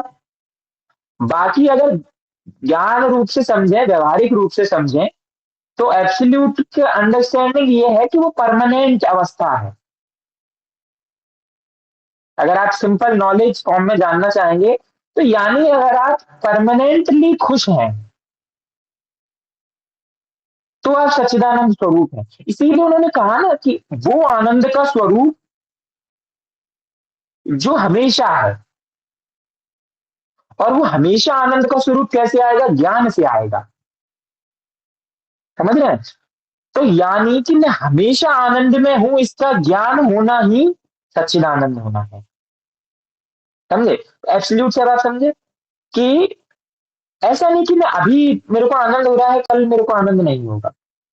आनंद की अवस्था जब परमानेंट हो जाएगी, और ये मुझे पता है, जैसे मैंने एक बार बताया था, आप लोगों को याद हो आपको तो, कि एक है रियलाइजेशन, एक है एक्सेप्टेंस, और एक है एक्सेप्टेंस का रियलाइजेशन। यानी कि मुझे पता है कि मेरे लिए ये गलत है,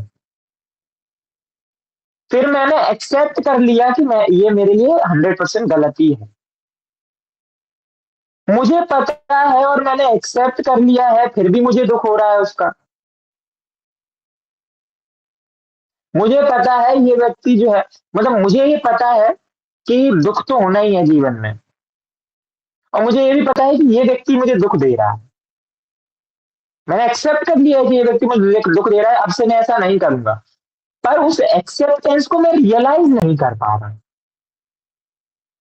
मतलब मैं एक्सेप्ट कर चुका हूं, फिर भी मेरे भावों में वो नहीं आया। फिर भी मुझे एक आस है कि यार एक मैसेज कर देगा तो उसको रिप्लाई तो कर ही दे, बस कर दे, है ना?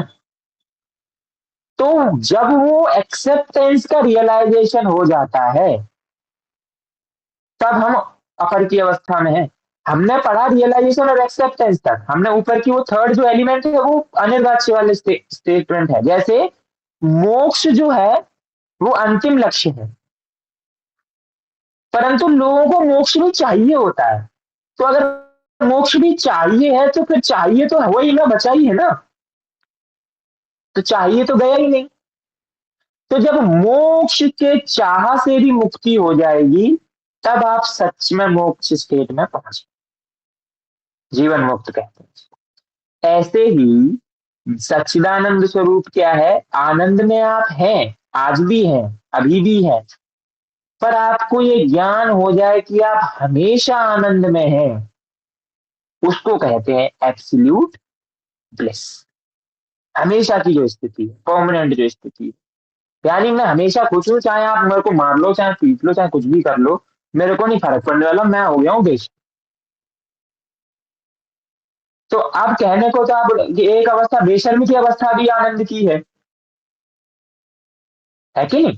तो यहाँ पर बड़ी पतली रेखा है। ये प्रश्न जब हम क्लास ले रहे थे, मतलब पढ़ रहा था मैं, तब ये उठाया किसी ने कि आनंद तो चोर को भी है, चोरी करके वो बड़ी अवस्था में है, और एक कहता है कि मुझे किसी का फर्क नहीं पड़ता। दो व्यक्ति कहते हैं, एक दो व्यक्ति सेम चीज कह रहे हैं, मुझे किसी से फर्क नहीं पड़ता। एक व्यक्ति इग्नोरेंस से कह रहा है कि मुझे किसी से फर्क नहीं पड़ता, और एक व्यक्ति ज्ञान से, चित्त से, नॉलेज से कह रहा है कि मुझे फर्क नहीं पड़ता। वो क्या बोल रहा है कि मुझे फर्क नहीं पड़ता, कौन क्या कहता है, समाज जाए भाड़ में, है ना? तो वो भी आनंद में है, उसको क्या मतलब ही नहीं किसी से, पर वो क्षणिक आनंद है, वो आज नहीं तो कल वो आनंद भंग हो जाएगा। और जो ज्ञान के स्वरूप का आनंद है वो परमानेंट आनंद है। दो ही अवस्था में मैं कह सकता हूं मुझे फर्क नहीं पड़ता, एक तो उस अवस्था में कि मैं इग्नोर कर रहा हूं उस व्यक्ति को, मुझे पसंद नहीं है इसलिए मैं कह रहा हूं कि मुझे फर्क नहीं पड़ता, और दूसरा मुझे पता है कि ये है, कल फिर कोई और आएगा, परसों फिर कोई और आएगा, ये सब तो चलता रहना है, तो जीवन का जो है नॉर्मल साइकिल है, ये सब चलेगा। तो इस अवस्था में मैं परमानेंट रहूंगा, भेद नहीं रहेगा, मैं चेंज नहीं हो पाऊंगा। तो इसलिए वो एब्सोल्यूट और अनएब्सोल्यूट की बात करी। समझ रहे हैं? जी।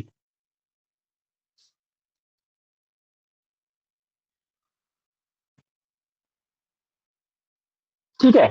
तो यानी उपनिषदों में कहा जाता है तर्कस्य अप्रतिष्ठा, यानी तर्क के आधार पर जो है सारी चीजों को सिद्ध नहीं किया जा सकता। कई जगह आपको अनुभूति या फिर विश्वास या फिर श्रद्धा का सहारा भी लेना पड़ता है। तो सांख्य कहता है कि विवेक का ना होना ही अज्ञान है। तो इसीलिए आपको जब तक विवेक नहीं है, सही गलत का भेद नहीं है, परमानेंट इम्पर्मानेंट का भेद नहीं है, तो वही जो है अज्ञान है एक तरीके से। ठीक है। तो यहाँ पर आपका जो है, फॉर एग्जाम्पल एक और उदाहरण देता हूँ मैं, वेदांत का उदाहरण है कि कई लोग ये प्रश्न उठाते हैं कि आप मूर्ति पूजा क्यों करते हैं? ठीक है। तो मूर्ति पूजा, आप ध्यान से सुनिएगा, कि कई लोगों ने ये बोला कि आप कहते हैं कण कण में भगवान है, तो मूर्ति पूजा क्यों करते हैं भाई आप? भाई जब कण कण में भगवान है तो मूर्ति की जरूरत क्या है? तो वेदांत कहता है, और जो मानने वाले जो मूर्ति पूजक लोग हैं वो ये कहते हैं कि कण कण में भगवान है तो मूर्ति में भी तो भगवान है, वो कहीं आसमान से थोड़ी टपका है, और आसमान से भी टपका है तो आसमान में भी तो भगवान है। तो वेदांत कह रहा है कि मूर्ति में भी भगवान है, वो ये नहीं कह रहा कि मूर्ति में ही भगवान है। तो मैं और ही का जो डिफरेंस है वही आपका तर्क। यानी कि भाई हमने कहा कि पूरी प्रकृति में वही ईश्वरीय आत्मा ब्रह्म तत्व विलीन है, तो पूरी पृथ्वी के अंदर तो वो मूर्ति भी तो आ गई, तो मूर्ति में भी हो गया। एक मुरारी बापू की मैं कथा सुन रहा था, तो वो कहते कि हवा है, अब हवा चारों तरफ है, तो आप टायर लेके ऐसे नहीं जाओगे ना कि लाओ हवा भर दो टायर में, तो आप कहाँ जाओगे, दुकान पे जाओगे और वहां पर टायर में हवा, पिंच से हवा भरोगे। तो आप खोल देते टायर और बोलते आजा हवा भर जा टायर में, कि हवा तो हर जगह है ना? तो वहीं पर कहा गया कि एकाग्र चित्तता के लिए मूर्ति का निर्माण किया जाता है। यानी ब्रह्म सारी जगह पर है, परंतु उसको एक साकार रूप में ढाल दिया गया। ताकि हम एकाग्रचित होकर उसका दर्शन कर पाए। तो सब जगह ब्रह्म है, पर दिखता नहीं है नॉर्मल आंखों से, क्योंकि इन स्थूल आंखों से आप सूक्ष्म और सूक्ष्म से भी परे जो है उसको नहीं देख सकते। भाई आप सिंपल सी बताइए ना, कहने का अर्थ ये, आप बोलेंगे कि बड़ी फालतू की अनर्गल बातें क्यों कर रहे हो, अवैज्ञानिक हो आप लोग। अवैज्ञानिक कैसे है भाई? आपको अगर अमीबा को देखना है तो अमीबा को देखने के लिए आप इन आंखों से अमीबा को देख सकते हैं। इलेक्ट्रॉन प्रोटॉन मैटर जो है उनको इन आंखों से देखा जा सकता है? नहीं देखा जा सकता। तो जब आप उसी को नहीं देख पा रहे हैं तो उसको बनाने वाले को कहां से देख पाएंगे? यानी कि उसको देखने के लिए आपने टेलीस्कोप की आई यूज करी, है ना? तो telescope is the eye to see the amoeba, ऐसे ही knowledge is the eye to see the ब्रह्म।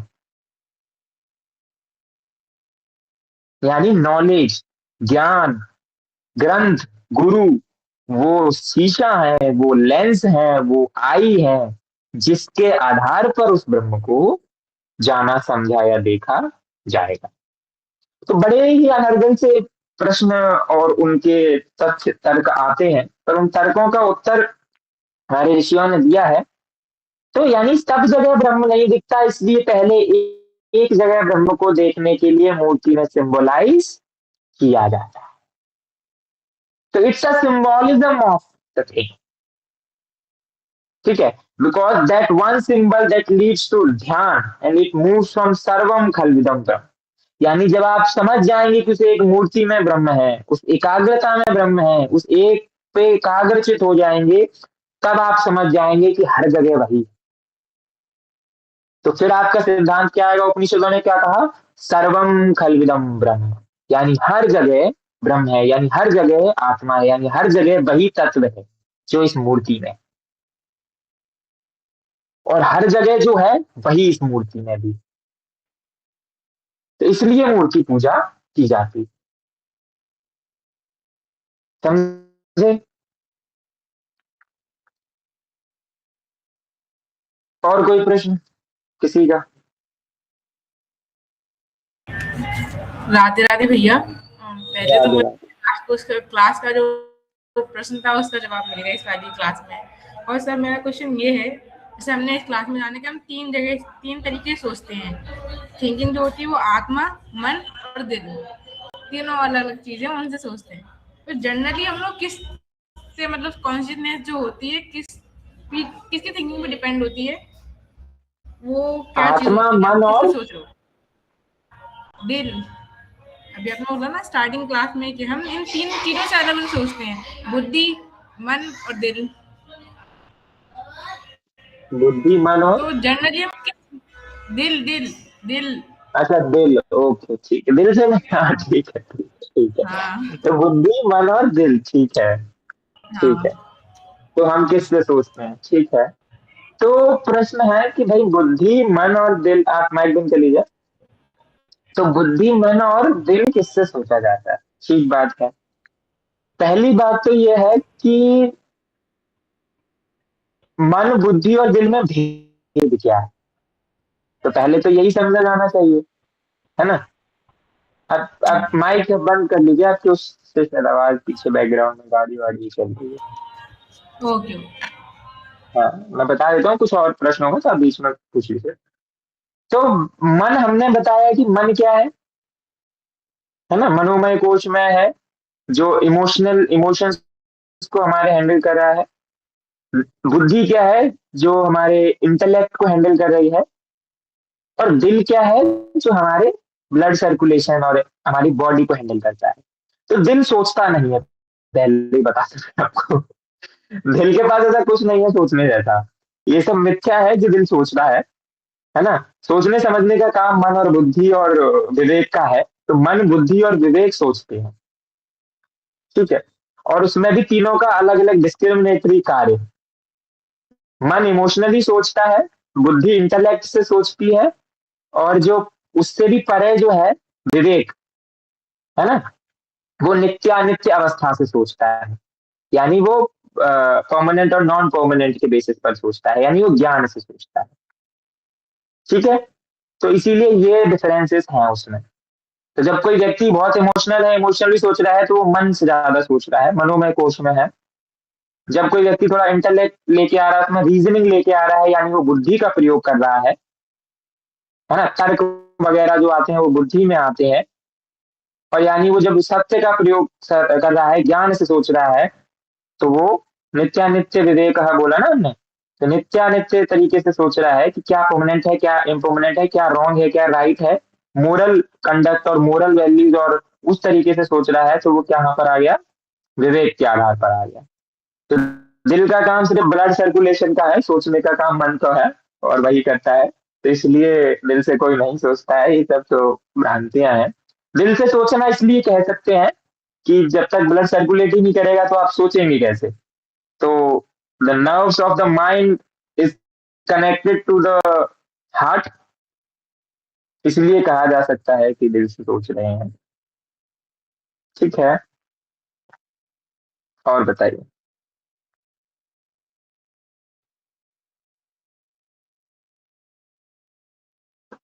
तो प्रश्न रखते हैं, क्योंकि अगला हमारा जो विषय है वो है यूनिवर्स एंड द माया। ठीक है, यानी ब्रह्मांड और माया, यानी हमारा सबका जो सृजन है वो कैसे हुआ, कैसे ब्रह्म ने माया को रचा, और फिर माया ने बाकी सारी चीजों को, ज्ञान इंद्रिया, कर्म इंद्रिया और इन सब को रचा। इस सब के बारे में हम अगली क्लास में होपफुली पढ़ेंगे। तो अगर आप चाहेंगे तो अगली क्लास हम अगले संडे को ही रखेंगे, नहीं तो हम कल भी रख सकते हैं। तो आप लोग बता सकते हैं, तो जल्दी खत्म हो जाएगा, नहीं तो चलेगा अभी तो कल रख सकते हैं क्या, आप लोग के पास है टाइम? नहीं मतलब ऐसे कोई जबरदस्ती नहीं है, आप लोगों की इच्छा पे, क्योंकि वैसे ही आप लोग भैया 6-8 लोग हैं। मंडे को रख दे तो कोई दिक्कत नहीं है, कल थोड़ा सा बिजी हूँ मैं। नहीं, सैटरडे संडे ही रखेंगे, मंडे नहीं रखेंगे। हाँ भैया, आप संडे को ही रखवा लीजिए। तो कल रखें, आप लोग रहेंगे, वैसे भी तो कितने ही बहुत हमारे पास अधिक संख्या है। बट ठीक है, हमारा काम है बताने का, पढ़ाने का। आप चाहे अब एक भी आता तो भी हम उतने ही उससे पढ़ाएंगे, और एक भी नहीं आएगा तो फिर क्लास ही नहीं होगा। तो मैं क्या खाली रिकॉर्ड करूंगा बैठ के? तो इसलिए जो है, जितने भी हैं वो हमारा काम है पढ़ाने का, आपका काम है पढ़ने का। अब इतने लोगों ने इंटरेस्ट दिखा के इसको शुरू करवा दिया था, और उनमें से मुझे एक भी नहीं दिख रहा है पिछले तीनों क्लासेस। तो आप लोग उनको बताएं जरा, सभी लोगों को, अगर वो हैं उसमें तो।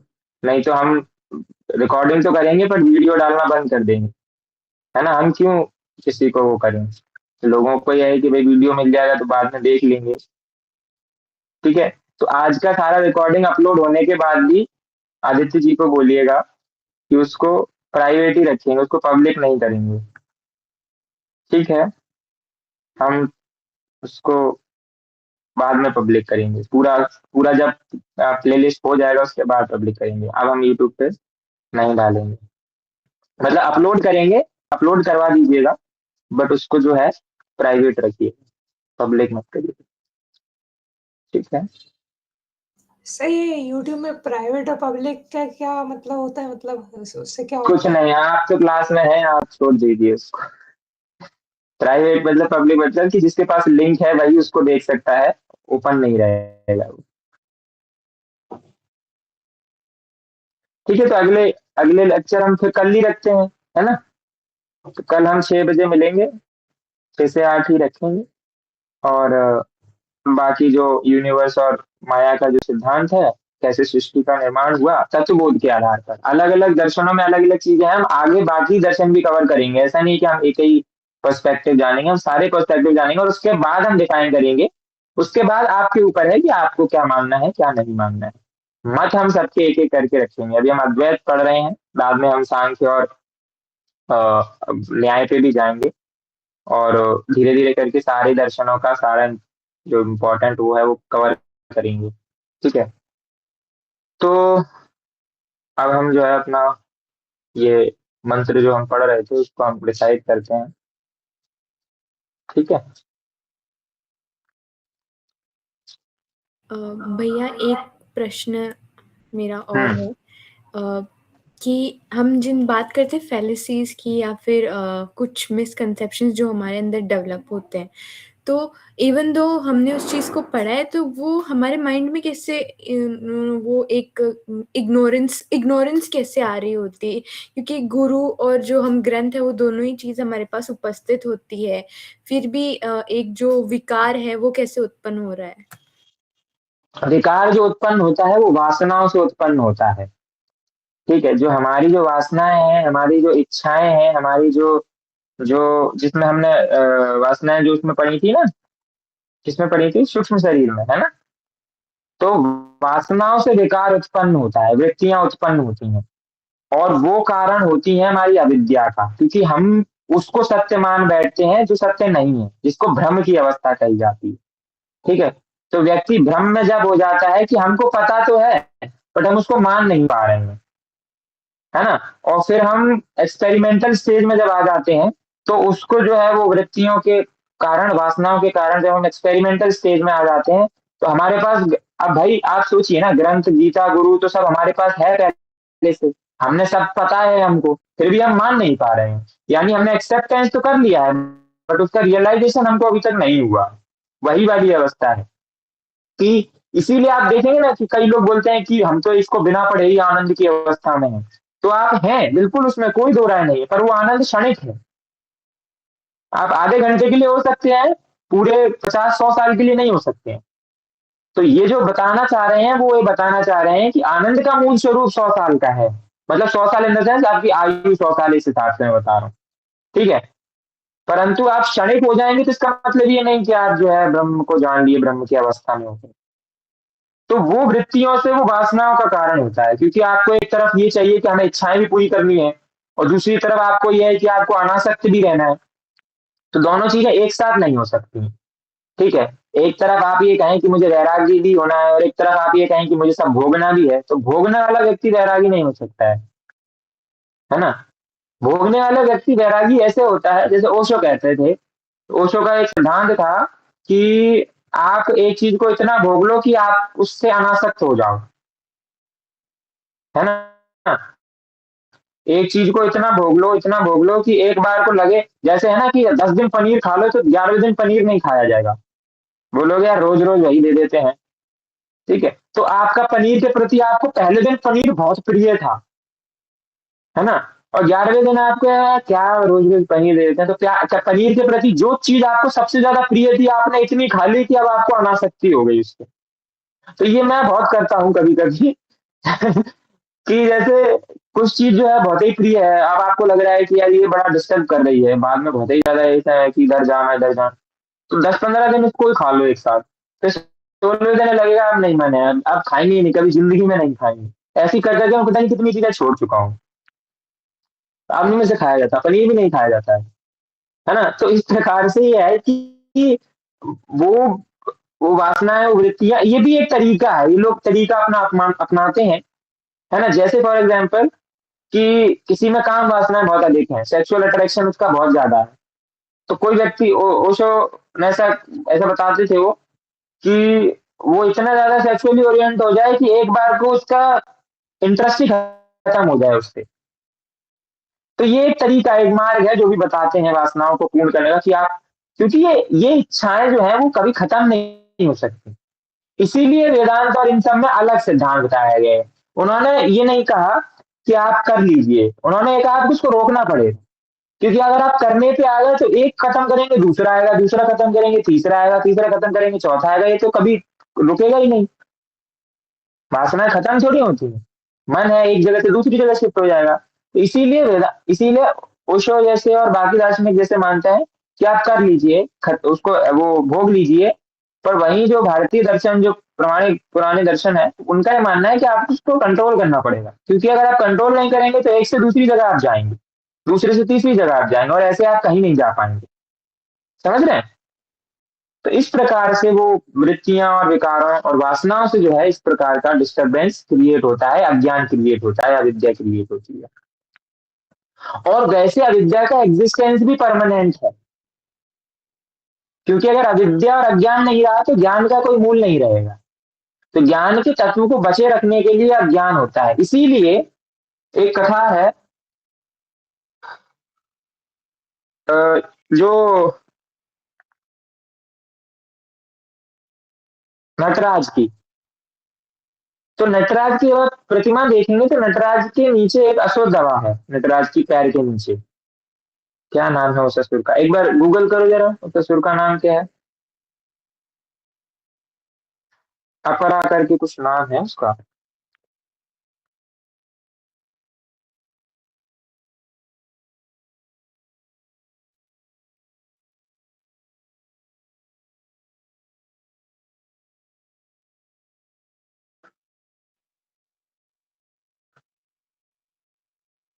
मिला। हाँ, अपस्मार। तो एक एक कहानी आती है कि अपस्मार नाम का एक राक्षस है, जो कि अपने आप को बहुत ज्ञानी मानता है, और उसके पास बहुत ज्ञान है, और उसको ज्ञान का अहंकार है ना, यानी वो अहंकार का सूचक है, अज्ञान का सूचक है। क्योंकि ज्ञान अगर अहंकारी है तो वो अज्ञानी है, ज्ञान नहीं। ठीक है, तो उसको बड़ा घमंड आ गया, उसको सारा चीजें आ गया, और बड़ा परेशान करता था वो सबको, अज्ञान पे जितनी भी मति है वो सबको भ्रष्ट करता था, ऋषियों की मति भ्रष्ट करता था, सारा था। तो अपस्मार को खंडित करने के लिए भगवान शिव ने नटराज का अवतार लिया, और जिसको कहते हैं नृत्य, कॉस्मिक डांस जिसको कहा गया, क्रिएशन का कॉस्मिक डांस। तो यानी उन्होंने क्या किया कि अपस्मार को अपने मारा नहीं, क्योंकि क्रिएशन जब होगी तो ज्ञान और अज्ञान दोनों साथ में क्रिएट होंगे। तो जो नटराज का कॉस्मिक डांस है वो किसको लीड कर रहा है, क्रिएशन को। और जब क्रिएशन होगी तो सत और असत, अज्ञान और ज्ञान दोनों क्रिएट होंगे, नेगेटिविटी पॉजिटिविटी दोनों साथ में क्रिएट होगी। क्योंकि अगर नेगेटिविटी क्रिएट नहीं होगी तो पॉजिटिविटी का कोई रोल नहीं है, पॉजिटिविटी क्रिएट नहीं होगी तो नेगेटिविटी का कोई रोल नहीं है। तो इसलिए जब वो क्रिएशन हो रहा है तो नॉलेज के साथ साथ अपस्मार भी वहां पर उपलब्ध। तो उन्होंने क्या कहा कि इसको मारा नहीं जा सकता, अज्ञान को खत्म नहीं किया जा सकता, समाप्त नहीं किया जा सकता, है ना, भ्रम को समाप्त नहीं किया जा सकता। तो उन्होंने क्या किया, अपने पैर के नीचे उसको दबा दिया। यानी कि क्या, हमें जो क्या करना है, हमें अज्ञान को कंट्रोल में करके रखना, अविद्या को कंट्रोल में करके रखना, अहंकार को कंट्रोल में करके रखना है, क्योंकि उसको समाप्त नहीं किया जा सकता। इसीलिए नटराज ने क्या किया, अपस्मार को अपने पैरों के नीचे दबा दिया, उसको कंट्रोल किया, मारा नहीं, क्योंकि मारा जा ही नहीं सकता वो। तो जब भी आप नटराज की प्रतिमा देखेंगे तो नटराज की प्रतिमा सिर्फ ऊपर तक नहीं है, उसके नीचे एक अशोक दबा हुआ है। यहाँ से जाके आप देखिएगा नटराज की प्रतिमा को। हमने हमारे शायद राशि के उसमें भी आया था ये शिल्प शास्त्र। ठीक है, शिल्प शास्त्र में जब नटराज का शिल्प आया था तो उसमें अपस्मार का है। तो आप देखेंगे कि कंट्रोल नहीं, मतलब उसको कंट्रोल करके रखना पड़ेगा, उसको डिस्ट्रॉय नहीं किया जा सकता। इसीलिए जब हम बात करते हैं कि मन को हमें कंट्रोल में करके रखना पड़ेगा, क्योंकि मन अहंकार और अज्ञान का सूचक हो सकता है। तो मन को कंट्रोल किससे किया जाएगा, बुद्धि से किया जाएगा। और बुद्धि को सही और गलत कौन बताएगा, विवेक बताएगा। ठीक है, तो इस तरीके से हमें ज्ञान के मार्ग पर प्रशस्त होना चाहिए, ताकि हम अज्ञान को समझ पाए, कंट्रोल में करके रख सकें, और सही मार्ग पर प्रशस्त हो पाए। समझ गए।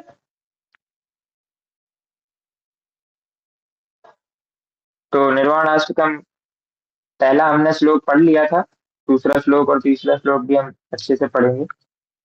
तो क्या है, मनोबोधहंकार चित्तानि नाहं, न च श्रोत्रजिह्वे न च घ्राणनेत्रे न च व्योम भूमिर्न तेजो न वायुश्चिदानन्दरूप शिवोऽहं शिवोऽहम्। अब ये पहला वाला सुनाए आप लोग, एक एक करके, सभी लोग। क्योंकि ये पिछले क्लास में भी अच्छे से कराया गया था। नंदिनी जी आप बताइए।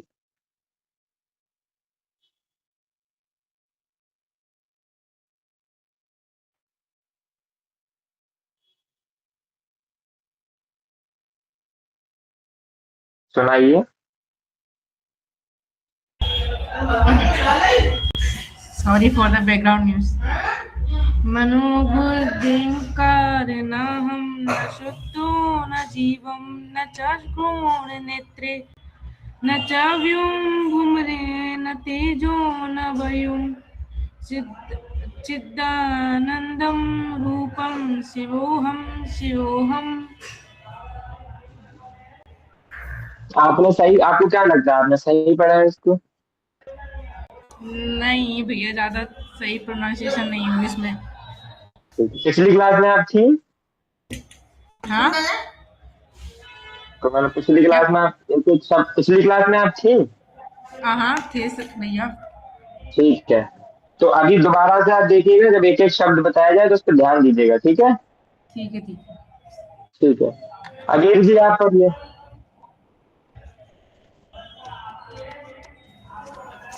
मनोबुद्धि अहंकार चित्तानि नाहं न च श्रोत्रे न जिह्व न च ग्रहणे नेत्रे न च व्योमे अभ्यूमर न तेजो न वायु चिदानंद रूप शिवोहम शिवोहम। भैया फ्लो नहीं आ रहा है अभी भी सवाल वैसे फ्लो आता है। चलो आप छोड़ दीजिए, आप सबसे पहले आप लोग एक ध्यान रखिए कि जो आप शब्द पढ़ रहे हैं उस शब्द का प्रोनाउंसिएशन सही हो। ठीक है, फ्लो तो बन जाएगा, एक बार शब्द आ जाएंगे तो फ्लो भी बन जाएगा, और हमें इसको पूरा याद करना है ना? तो पूर्वी जी आप पढ़िए एक बार। नमस्ते भैया, आवाज़ आ रही? अच्छा बोलिए। मनोबुद्ध्यहंकार चित्तानि नाहं न च श्रोत्र जीवे न च घ्राणनेत्रे न च व्योम भूमिर्न तेजो न वायु चिदानंदरूप शिवोहम शिवोहम। बहुत बढ़िया, बहुत सुंदर। कनक जी आप पढ़िए। भैया मैं पिछली वाली क्लास में थी नहीं तो मुझे पता नहीं है कि मतलब आप अगर मुझे मेरे ग्रुप में सेंड करोगे तो मैं पढ़ के ग्रुप बता में वो सकती है, हूँ। आप ऊपर उसमें जो चैनल वाला है ग्रुप, हाँ जी भैया। आप उसमें ऊपर जाइए, आपको सबसे ऊपर दिखेगा निर्वाणा। आप उसको स्वाइप करिए और ऊपर की तरफ उसमें सारे मंत्र दे रखे हैं। ओके भैया, मैं 1 मिनट आपको बताती हूँ पढ़ के। हाँ, ठीक है, तो पहला आप देखिए, आप शब्दों पे समझिए, है ना? क्या लिखा है? मनो, मानो, ना के ऊपर ओ की मात्रा। ठीक है, जब डबल ओ की मात्रा हो जाएगी तो वो क्या हो जाएगा? मनाओ, आओ हो जाएगी। अभी क्या है? ओ, फिर क्या हो जाएगी? आओ। वारा खड़ी पड़ी है ना सबने? क्या होता है? आ ए ई ओ औ अंग। तो कैसे पढ़ते हैं? अब मैं आपको बारह खड़ी पढ़ाऊं तो तो कैसे पढ़ेंगे? तो कैसे पढ़ेंगे आप कि आ, जब आ के ऊपर बड़ा डंडा लगेगा तो क्या हो जाएगा? आ ए ई उ ऊ ऊ, ओ औ। तो जब डबल ओ की पढ़ेंगे तो औ पढ़ेंगे, एक ही पढ़ेंगे तो ओ पढ़ेंगे। जी कनक जी। भैया मैं बोलूँ? प्लीज। मनोबुद्ध अहंकार चितानि नाहं न चो न च श्रोत्रजिह्वे न च घ्राणनेत्रे न च व्योम भूमिर् न तेजो न वायु चिदानंद रूपा शिवोहम शिवोहम। हाँ, ठीक है जी। तो क्या हो गया? पहले मनो यानी मन, दूसरा क्या हो गया? बुद्धे। अब वैसे हमने पढ़ना है तो बुद्धि की बात कर रहे हैं, पर वहां संधि है ना? तो वो बुद्धि की जगह बुद्धे हो गया। बुद्ध बोलते हैं ना, बुद्ध, तो वो बुद्ध को या को यय कर दो, है ना? यो वाला को यय ऐसे करके, है ना? तो आपको थोड़ा सा ऐसे मैच करो, है ना, समझो। तो मनो बुद्धे अहंकार चित्तानिनाम, अब आना अहंकार है, तो बुद्धि और अहंकार में संधि हुई है, तो बुद्ध अहंकार हो गया, है ना, बुद्ध है अहंकार। ठीक है, तो आप ऐसे नहीं जबरदस्ती पढ़ते जाना है, बस कुछ ऐसे नहीं है, आप वर्डों का विच्छेद करिए, शब्द विच्छेद करिए। आप गूगल पे जाइएगा तो आप देखिएगा निर्वाण अष्टकम शब्द विच्छेद वर्ण विच्छेद, ये डालिएगा तो वहां पर आपको वर्ण विच्छेद के साथ भी मिलेगा। तो क्या है, मनोबोध अहंकार चित्ता निनाहम, चे, चा के ऊपर छोटी की मात्रा है तो ची पढ़ा जाएगा, ची नहीं पढ़ा जाएगा। ई की मात्रा जब आप खींचते हैं तो बड़ी ई की मात्रा होती है, ची। टच करके छू के वापस आ जाना, नहीं तो अगर ज्यादा छू लिए तो जल जाओगे। ठीक है, तो ज्यादा छूना है क्या, जब ची पढ़ो, छोटा छूना है तो ची पढ़ना पड़ेगा। तो चित्ता, ता के ऊपर क्या है, वो दो ता है, आधा ता भी है उसमें, है ना, तो ता के ऊपर एक डंडा है ना, तो चित्त, ता को खींचना है, तो चित्ता नी, फिर से नी, ऐसा नहीं नी नहीं बोला है, ने बोला है, ने, चित्ता नी, छोटी की मात्रा है ना, छोटी की मात्रा में छू के वापस आना है, बड़ी की मात्रा में उसको दबाना है, खींचना है, लंबा करना है। ठीक है, तो मनोबोध अहंकार चित्ता निनाहम, ना हा और हा के ऊपर जो बिंदी है, वो जो बिंदी हर जगह जहां भी संस्कृत में जो बिंदी है वो ना और हा की सूचक होती है, यहाँ पर वो माँ की सूचक है। यानी किसी भी शब्द के ऊपर संस्कृत शब्दों में जो जो ऊपर बिंदी होती है ना, तो वो बिंदी या तो ना का सूचन देगी या माँ का सूचन देगी, साउंड देगी, तो ना या माँ का साउंड आता है उसमें, यहाँ पर उसमें माँ का साउंड आ रहा है। वो ना और माँ का साउंड डिपेंड करता है कि अगला वॉवल है कि कॉन्सोनेंट है। ठीक है, तो ना हम, हा के ऊपर क्या है, बिंदी है, तो माँ पढ़ेंगे, क्या पढ़ेंगे, ना हम। तो मनोबोध अहंकार चित्तानि नाहम, न चा, अलग अलग है, न चा श्रोत्र जिह्वे। अब श्रोत्र जिह्वे के बीच में ना आप पढ़ रहे हैं, तो ना है ही नहीं उसमें, तो पढ़ क्यों रहे हैं, नहीं पढ़ना है, वो है ही नहीं। न चा श्रोत्र जिह्वे जीवा, है ना, हा के देखो नीचे वा बना हुआ है छोटा सा। ठीक है, हा के नीचे क्या बना हुआ है, वा बना हुआ है, तो वो पढ़ना है जिह्वा, तो वो वाह आधा है यानी हाफ है, तो वो पहले आएगा पूर्ण शब्द से। ये लिख भी लीजिए आप, अगर आप भूल जाए बाद में, तो पिछली क्लास में बताए थे हम। तो क्या होगा, मनोबोध अहंकार चित्तानि नाहम, न च श्रोत्र जिह्वे, न च घ्राण नेत्र, न च घ्राण, घ्रा, घा के नीचे रा है तो घ्रा, घ्रा बन गया वो, रा, घ्राण नेत्रे, सिंपल सा लिखा हुआ है, जो लिखा है संस्कृत में वही पढ़ा जाता है। तो बस शब्दों पे ध्यान दें, वर्णों पे ध्यान दें। न चा व्योम, न चा व्योम भूमिर, है ना, मैंने पहले ही बताया था कि अगर ऊपर वाली मात्रा है तो वो पहले आएगी शब्द से। तो भूमिर, रा पे खत्म हो गई, फिर अगला जो ये यहाँ वाला नाम ना है वो अगले वाले तेजो से मिलेगा, न तेजो न वायुष। अब वैसे यहाँ पर वायु और चिदानंद लिखा है, वो चिदानंद नहीं है, वो सच्चिदानंद है, पर वो सच्ची जो है वो मिल गया है, संधि हो गई है, तो वायुष हो जाएगा, वायुष, है ना, समझ रहे हो, क्योंकि सच्चिदानंद स्वरूप की बात कर रहे हैं ना वो, बट वो जो संधि हो गई है इसलिए वो चिदानंद पढ़ा जा रहा है, वो चिदानंद नहीं है, वो सच्चिदानंद है।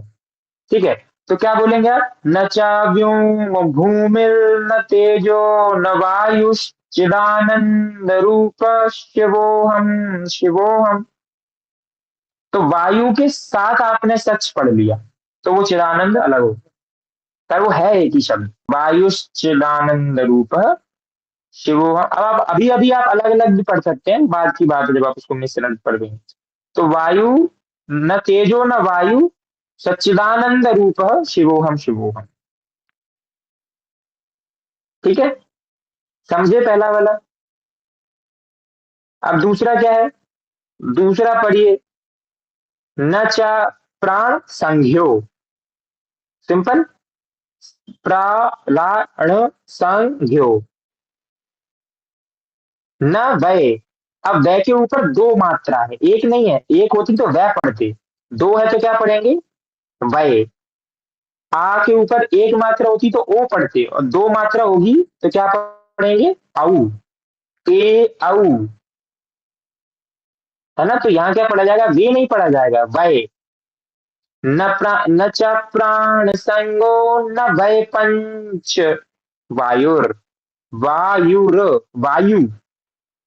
और ना के ऊपर रा है तो वायुर पहले आएगा, फिर ना वो कहाँ चला जाएगा, अगले में शिफ्ट हो जाएगा। नवा सप्त धातुर नवा पंचकोशा। हमने सब वर्ड पढ़ लिया तो फिमिलियर है इन सबसे। न वाक पाणी पादो, है ना। अब आप उसको उसको वाक्य नहीं पढ़ना है कि आप बोल रहे हैं आधा है तो वाक्य पढ़ लेते हैं, नहीं। न वाक पाणी पादो, दा के ऊपर ओ की मात्रा है। न वाक पाणी पादो न चोपस्थ पायु चिदान। जी। मनोबुद्धि अहंकार चित्तानि नाम न न च श्रोत्रजिह्वे न च घ्राणनेत्रे न च व्योमभूमिर्न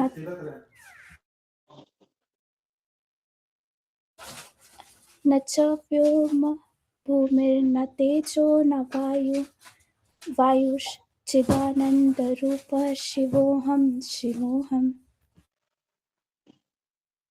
ठीक है, अगला। न च प्राणसंख्यो न वे पंचवायुः न च न च वः सप्तधातुर्न न चा कहाँ पर है वहां। सॉरी न च प्राणसंख्यो न वे च पंचवायुः न वा सप्तधातुर्न वा पंचकोश न वाक्य न वाक्य पाणी पादो न चोप